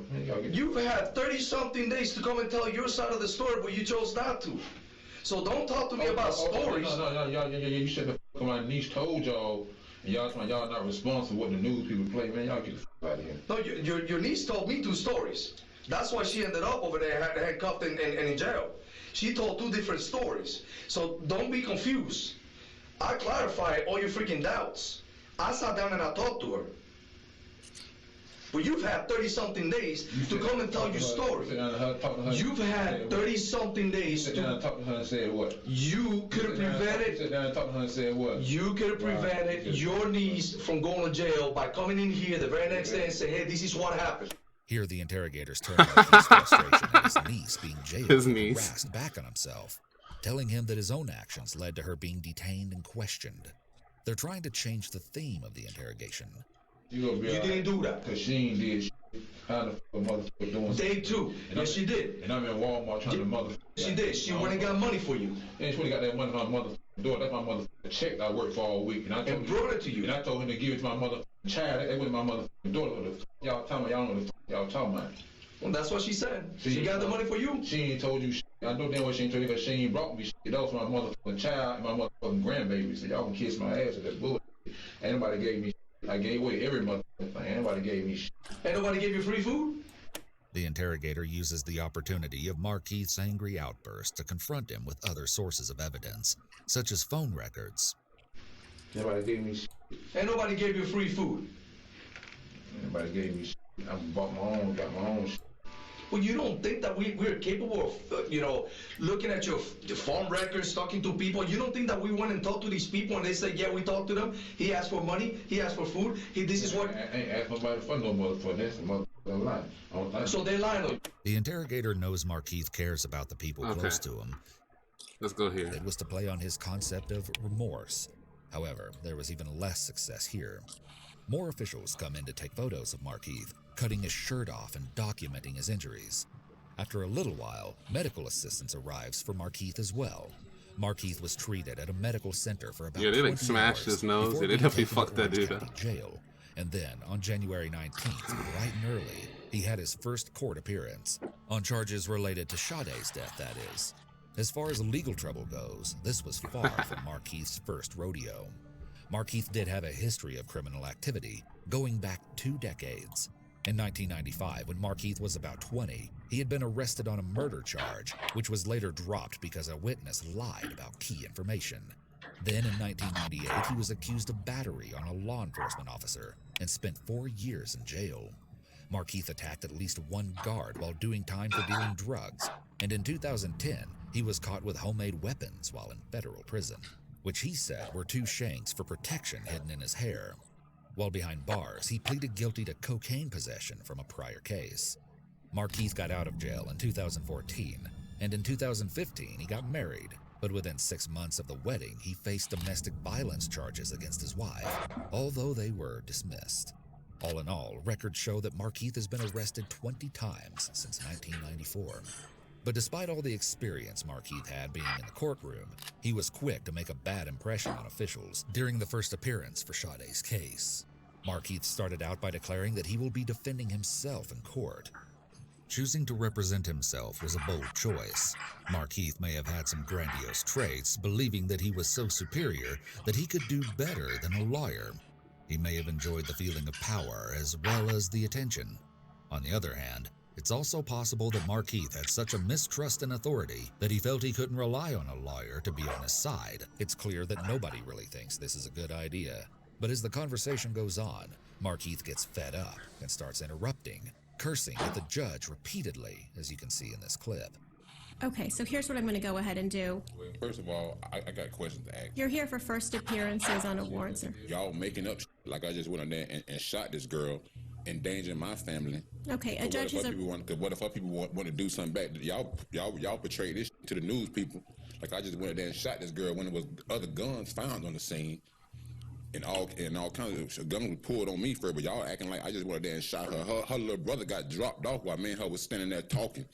So there's all kind of other shit that happened before y'all just put on the news. Oh, I just went there and shot this girl, got my family at danger. So no, I wasn't coming in right Thanks then. for requesting, Mr. Marquis goes on an angry rant about the fact that others were arrested in connection to his search, which he feels was unfair because he says he was doing everything himself. I'm not finished talking because y'all been making up the whole time. And then y'all make up stuff on my family locked them up. It appears that it's important to Markeith to make it clear that no one helped him while he was on the run. This may have been an egotistical motivation, as he wanted to take all the credit, that he did everything by himself. Alternatively, he may have wanted to protect his family or friends from getting in further trouble. While psychopaths are unable to form emotional connections to others, sociopaths may form some meaningful relationships. All right, here's what I'm going to go ahead I didn't receive nothing from nobody. I was out there by myself. How in the hell anybody helped me doing anything? I went and Walmart myself to buy food. Wasn't nobody doing nothing for me. Now, the three people in question here are actually Markeith's former manager at a place called Texas Fried Chicken, who was alleged to have given Markeith food, Markeith's niece, who is believed to have picked up money for him, and one of Markeith's ex-girlfriends named Jamise, who was thought to have collected rent money from a woman at Markeith's apartment and planned to pass it on to him. Some have called these arrests into question, wondering if they were truly justified, or if these people were unfairly detained and employed to lure Markeith out of hiding, which has just been another popular talking point in this convoluted case. In his final note of the court appearance, Markeith brings up his injuries and says there was no reason for the violence he endured. And then when they had me in the hospital, the Channel 9 News sent out that way for me to come out and see what they did for me. Or they done took my eye. They done broke my nose, broke my jaw. They just I resisted, but I crawled out to the mother road. So how did I resist? I ain't resist. They just did that. They tried to hide it from the news people, but I'm here right now. Corrections, I think we've established everything we need to do in a first appearance hearing. He can be taken after he signs. Have him sign the no contact. Following Markeith's claims that he was beaten by the officers apprehending him, the Orlando Police Department released the helicopter video you saw earlier, which appeared to show one man kicking Markeith during the arrest. Police Chief John Mina held a news conference to address the content of the video. He says that officers were concerned that Markeith could have been hiding something within his body armor because of the way he was struggling as he crawled on the ground. Furthermore, Mina asserted that Markeith didn't comply when he was told to put his hands behind his back, which was one of the reasons force was used. It is reported that the officers kicked and punched Lloyd in the face and struck him numerous times with the muzzles of their rifles, causing cuts to his face and back and a fractured eye socket, which required surgery. Markeith ended up losing that eye as a result of the injuries. The state attorney's office determined that these actions met the definition of deadly force, or force which was likely to cause death or great bodily harm. All the same, according to the Orlando Sentinel, the state attorney's office cited Florida's Stand Your Ground law and ultimately found that the use of force was lawful and justified. Markeith soon made his second appearance, where he was once again combative with the judge, and for some bizarre reason, he at first ignored her, denied he was Markeith Lloyd, and then started asking who she was. Sir, you're here for the charge of murder of a... There ain't no Markeith Lloyd. Who are you? All right, you're here for murder of a law enforcement officer, attempted murder of a law enforcement officer, carjacking with a firearm, aggravated assault May I have your name, please? with intent to commit a felony, and finally, possession of a bulletproof vest and commission of a felony. Markeith likely felt very powerless in court, so trying to turn the tables on the judge was his way of exerting control. There is little that Markeith can control in his life at this point, except for his own words. Interrupting the judge or refusing to answer her questions was his attempt to take charge of the situation. Mr. Lloyd, do you want the services of the public defender? I'll ask you again. Mr. Lloyd, would you like a public defender appointed to represent you? You have a claim against him. May I ask who your name is, ma'am?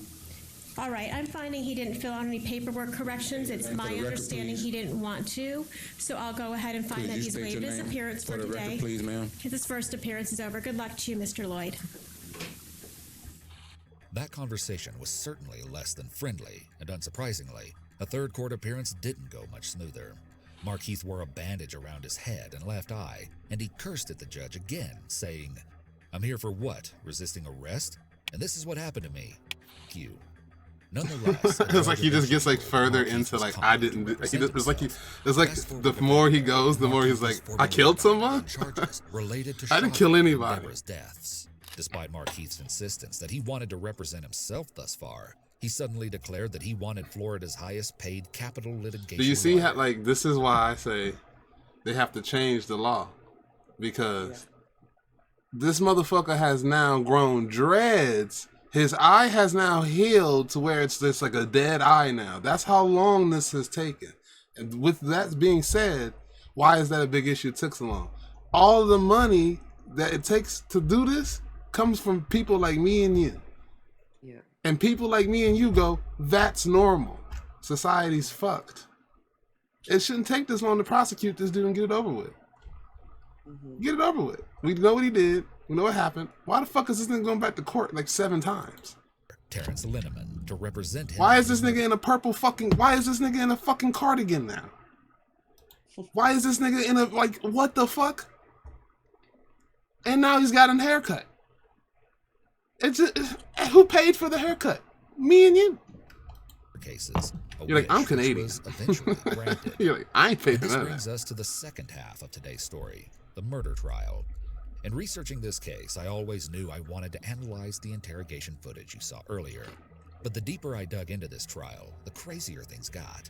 And I realized that the information revealed in court might just be the most intriguing part of the Damn, this is case. like, it just gets First crazier all, and crazier as I reports say scroll that in through. the months leading up to the trial, It's so Marquise went on a long. I don't know how much rampage more I in can the Orange take. County Jail, violently ripping phones off the wall, breaking glass, and destroying a TV and iPad. Authorities say they couldn't get close enough to even use pepper spray.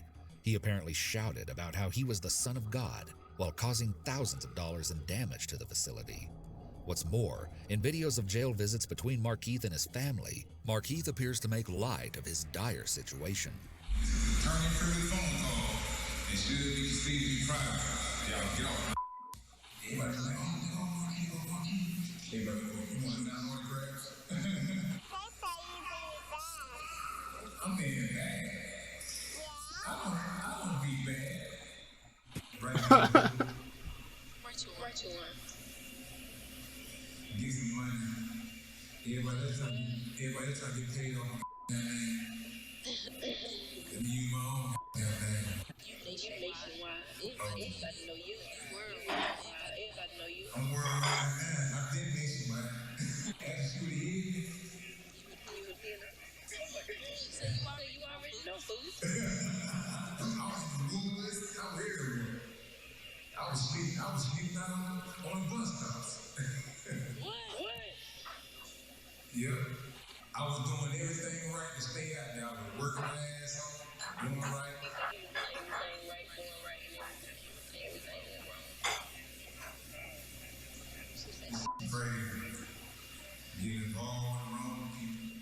He may have been trying to put on a front for friends and family who came to visit him in jail in order to protect his image.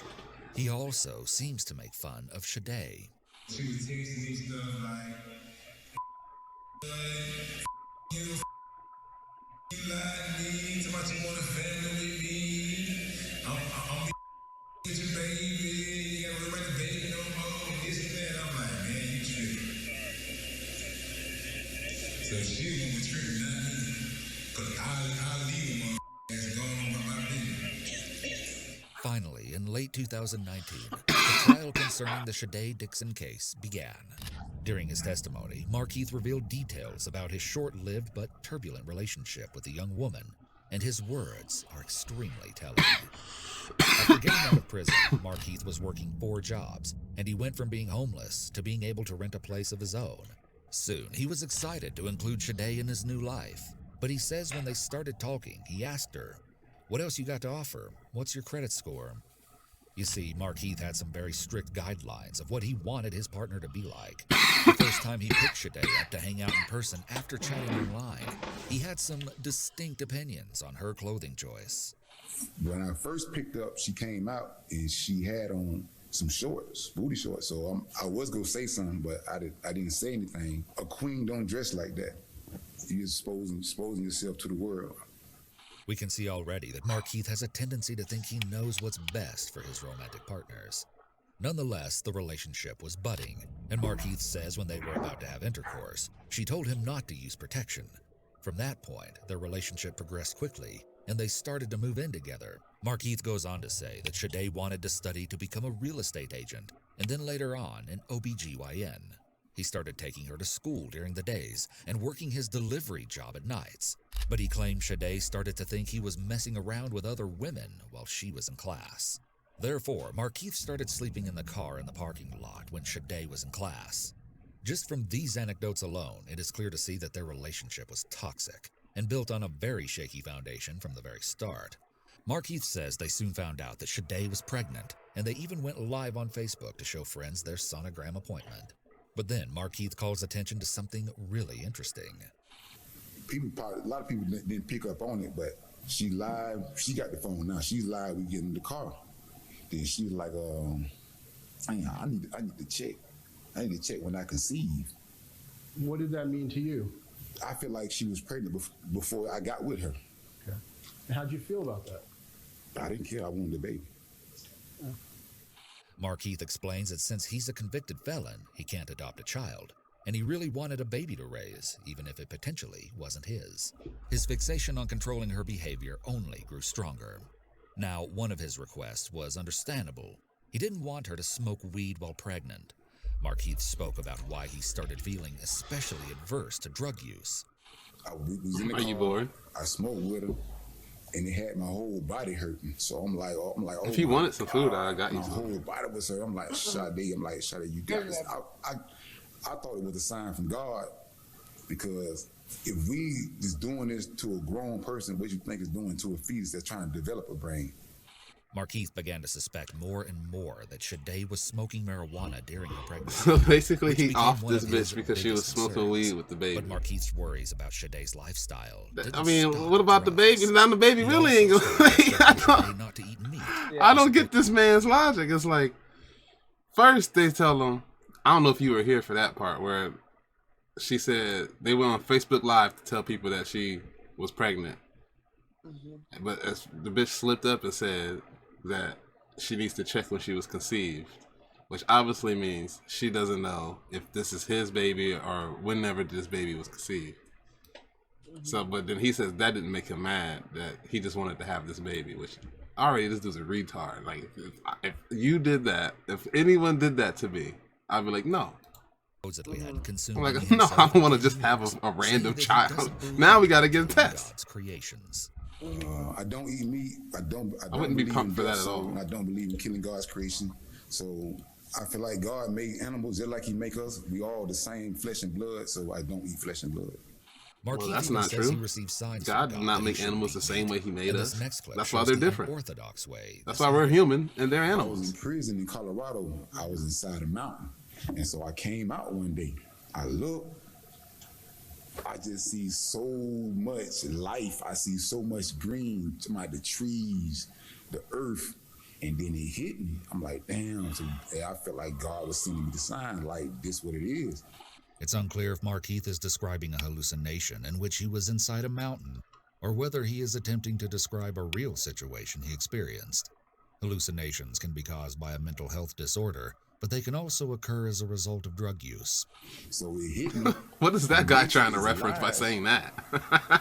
You know what I mean? What was that? Grass in the trees. When nature is dead, it's brown. And they say you are what you eat, so you really are what you eat. So if you take in death, death go follow. When you start eating how God created you to eat, your feces is going to come out green. Markeith says he feels like he gets signs from God all the time. Markeith's unique moral system also presented itself in more questionable ways. Once, when Shade misled Markeith, he grabbed her by the neck and pushed her down in anger. Later on, though, he felt like what he did was wrong. He cut his long dreadlocks as a show of self-punishment. Things continued to go downhill, and eventually the relationship soured to the point where Markeith decided he wasn't too sure if things were going to work out with Shade. However, he didn't want to leave right away because he claims her family wanted her to get an abortion. And as he didn't agree with that, he had a plan. He would wait until she was 6 months pregnant to leave her so that she wouldn't be able to terminate the pregnancy. Interestingly, Shade's mother denied the claim that she had suggested an abortion to her daughter, and Markeith even admitted on cross-examination that he had only heard this secondhand from Shade. Markeith really kept harping on how much he had wanted this child. In fact, Markeith didn't just have a rough idea of what he was going to do to keep the baby. He had a whole plan laid out. Markeith explained that he cheated on Shade with one of his ex-girlfriends once. And, long story short, Markeith planned to raise Shade's child with this ex-girlfriend as a plan B. One day, she went somewhere. By this time, she just lied. She was lied about so much stuff, so I didn't trust her. So she went somewhere, so I called Janice. So she was like, where your girl at? I said, I don't know. She probably with somebody. I don't know. Me and Janice went and had sex. And so that's when I told him, like, man, well, me and you go get back together. I'm like, I'm gonna get her 6 months to get her stuff together. I said, she got her stuff together, I'm gonna stay with her. I said, if she don't, me and you go get back together. Because at 6 months, she ain't gonna be able to get her abortion. So then she was like, all right, bet. So I had to make the future plans for Janice to be the mother. It seems that Markeith had 1 foot in and 1 foot This out guy's of the wild. relationship with Shade. And this infidelity would end up being one of the last straws in the crumbling relationship. But one of the most heartbreaking parts of this footage is when Markeith talks about Shade's children. He describes a trip they all took together to a lake shortly before Shade's death. But Markeith's anger grew because he felt like Shade was distracted from outing with her kids, and he claims it was because she wanted to go smoke pot with friends. I said, why you just sit there lying in my face like I'm some fool, like I don't know you high? I said, you see, you started this trash. Why these kids around here? I'm like, man, all you doing, I don't trust you. I don't want to be with you no more. This started an angry back and forth of texts about the lack of trust in the relationship. Shade ended things on an amicable note, though. After Markeith dropped her off, Shade wasn't responding to him for a while, and so he sent her some long-winded texts telling her she could do whatever she wanted with her life, but he wanted her to keep the health of the baby in mind. And then, on December 13th, about an hour before the shooting happened, Shade responded to Markeith's messages saying, "Don't expect no baby." He interpreted this to mean she was getting an abortion. Yeah, that was a. Shade texted You her fucked up. Markeith's. You fucked up. That's I was waiting the whole time for this to turn. Not saying that she deserves to die, but she knew that this dude was little mentally crazy. She knew that this nigga has killed people before and was a prisoner. She met him right when he got out of prison. Why would you say to a psychopath, don't expect no baby? Why would you do this? Now the following events transpire. Screenshots of his Facebook conversation with another girl. You're That crazy. he went on live from a strip club with other girls within the 2 days after they broke up. And that's when Markeith headed over to Shade's house. And in this murder trial, right off the bat, it became clear that there were 2 very different accounts of what happened the night of her death. Up until a certain crucial point, the opposing sides told a relatively similar story. Shade and Markeith were in the midst of a heated confrontation, the unborn child and accusations of infidelity being the main topics at hand.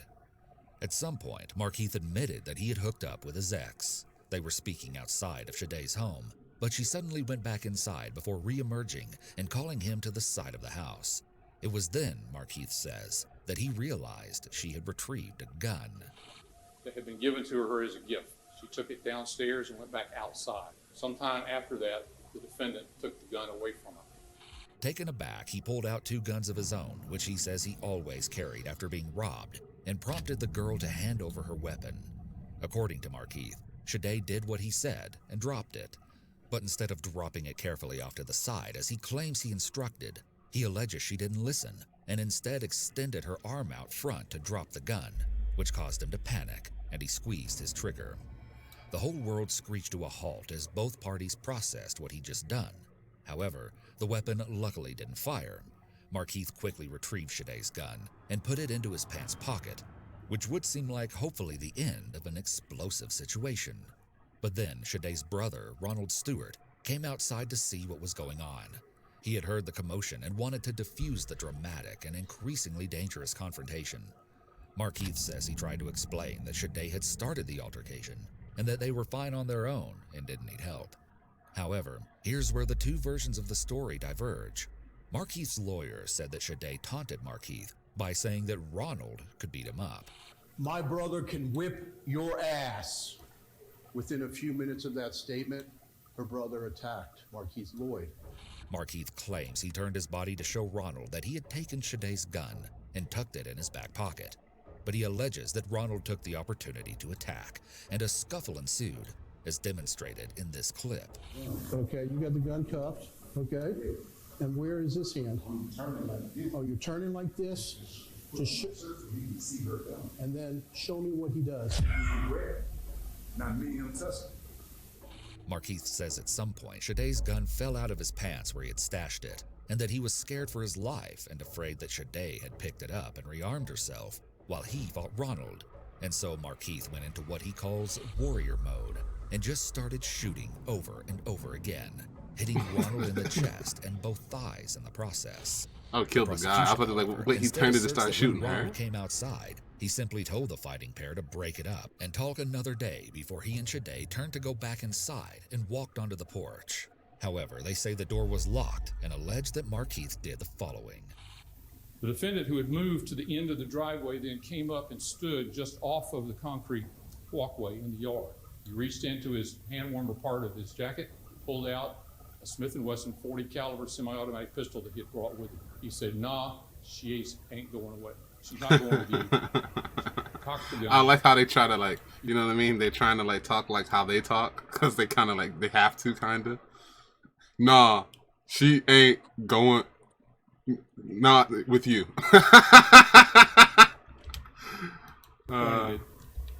Ain't fired. You're so quiet. The prosecution says the first round hit Why are you Ronald so in the quiet? abdomen, causing him to fall down onto the porch. They Why are you say so Markeith quiet? approached the porch, firing, hitting Shaday several times before she fell as well. Ronald Stewart was laying on his back. He walked over, stood over Ronald, shot him a couple more times, left, and just walked out to his car. Ronald himself testified in court that Markeith was standing a little ways away from him and pulled out the gun unprovoked while Shaday was banging on the door trying to get inside. He did his motion to, I guess, put the bullet in the chamber. Before he did that, I was like, it's not that serious, bro. And I had my hands up like this. I heard a bang, and this is him? I didn't have control over my body. He then says Markeith stepped over him and kept shooting Shaday before turning his attention back to Ronald and shooting some more. In a crucial query, Assistant State Attorney Rick Ridgway asked Markeith how a bullet fragment struck the concrete under Stewart if he wasn't standing over him and shooting downward. Markeith couldn't explain this. Markeith then started towards his car, but when Shaday's mother and other brother opened the door to see what was going on, he fired additional shots towards them. The prosecution highlighted this moment as follows in their opening statement. When they opened the door, there was the defendant running away toward his car. He turned, raised the gun, and pointed it at the door. Dominique grabbed his mother's arm, yanked her back inside, slammed the door, heard a couple more shots, then heard the car drive off. Markeith's side argued that he only took those shots out of fear because he thought Shaday's family was a gun family. I never meant for this to happen. I wanted my child. I'm not going to kill my sister. I'm not going to kill my queen. I wanted my child. I didn't want that. All I ever did all my life. And provide and protect. Now, Markeith also testified about his time on the run, and whether he's being completely honest or not about his intentions, his words still give us an interesting idea of his headspace. Authorities uncovered text messages sent from Markeith moments after the shooting. He texted Shaday, Don't know if you're going to make it. Hope you don't. I told you don't play with me, and you went and got a gun on me instead of talking to me. Okay. And is there anything incorrect about that? Yes. What is it?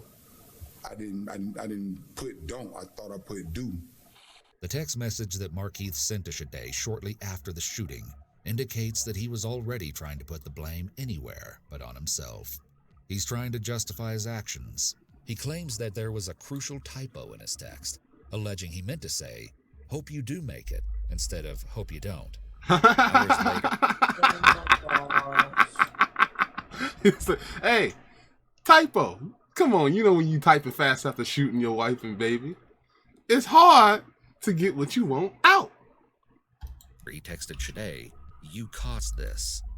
Markeith says as he went on the run, he saw the news reporting that he went to Shaday's house, banged on the door, gunned her down, and then when her brother came to help, he gunned him down too, which he says was a complete lie. So Markeith wanted to do something to set the story straight. He called his niece and asked her to let people know that it was self-defense. I don't believe him. He says he wanted the authorities to have So you the think video that retract he the version showed of up the and story killed that them like made how him the look bad, and well then killed he would turn the himself in. sister In his mind, like this how would the be their brothers way of did. proving they weren't trying to kill him. Markeith says he was worried that someone took Shaday's gun off the crime scene to make it look like he was the only one with a weapon. Strangely, his lawyer affirms that the gun left in the yard was not included in the probable cause affidavit for some reason. Markeith says he realized the investigators weren't going to set the story straight, so he sent his niece directly to talk to the news people. So now I tell my niece, I'm like, you know what, bump the investigators, go to the news. Now I send her straight to the news. She goes to the news, she get an interview, and then I call her. I'm like, Kensha, what's up? What happened? She was crying. She was hysterical. She's like, Uncle Keith, they played what they wanted to play. They played what they wanted to play. They played what they wanted to play. So I'm like, all right, man. I'm like, man, they trying to kill me. I'm like, all right, come to find out, we trying to get the original interview. They done destroyed that. We try to get that from the news people. They done destroyed that. Because they know they part of it too. Man, that could be true. In cross-examination, the news could have, the news does that. He was the victim in but this whole situation. His story probably still is a lie. Attacked you, and then you thought Sade had a gun, and that's why all the shooting took place. Yes. So it really wasn't your fault. No. My question to you is, none of this is your fault. No. In fact, you're really the victim here today, aren't you? Of course I am. I have no more questions. And so, after hearing all sides of what happened in the murder trial of Shade Dixon and her unborn child, a jury found Markeith guilty of first-degree murder, killing of an unborn child, attempted first-degree murder, 2 counts of attempted felony murder, and possession of a firearm by a convicted felon. Markeith had virtually no reaction, which was quite the change of pace from his early explosive behavior in court. Perhaps Markeith now knew that he needed to make the best impression on jurors, as his life was now in their hands. Now, the defense had one last shot to convince at least one juror from everything that has happened in Markeith's life that he should not get the death penalty. Markeith's mother testified on his behalf, affirming that she would continue to love him no matter what. She spoke a little on Markeith's childhood. At a young age, Markeith witnessed a friend and a cousin being murdered. His attorney explained that in the area Markeith grew up in, Pine Hills and Carver Shores, there are unfortunately 2 routes that a lot of people take: robbing or dealing drugs. He says Markeith chose the latter. Markeith's mother detailed the turbulent home life that Markeith was born into. She said Markeith's father died when the boy was 3 or 4 of a drug overdose. Markeith's mother is asked where Markeith would hang out from the ages of 10 to 13. She responded that he spent his time in the streets and would take care of her other children while she was partying. The violence he witnessed and the trauma he experienced as a child likely had a huge impact on his development. All right, this is getting boring. We get it. We get it. We don't need to know this dude's like past. Which led him to have relationship moves very quickly. Abusive relationships often go from 0 to 100, with couples becoming very serious very fast, possibly moving in together or getting married in a short amount of time. The abuser may be very charming in the beginning phase of the relationship, and the partner likely feels flattered by all the attention. Now, this next part I found really shocking. Apparently, Markeith got kidnapped once when he was about 17, leading to some pretty severe injuries. The beating Markeith received in this instance reportedly lasted 4 hours, which is reported to have contributed to his PTSD and So that's what made him like a weirdo. When he got like beat up for like 4 hours when he was a kid, that's what made him like mentally weird as fuck.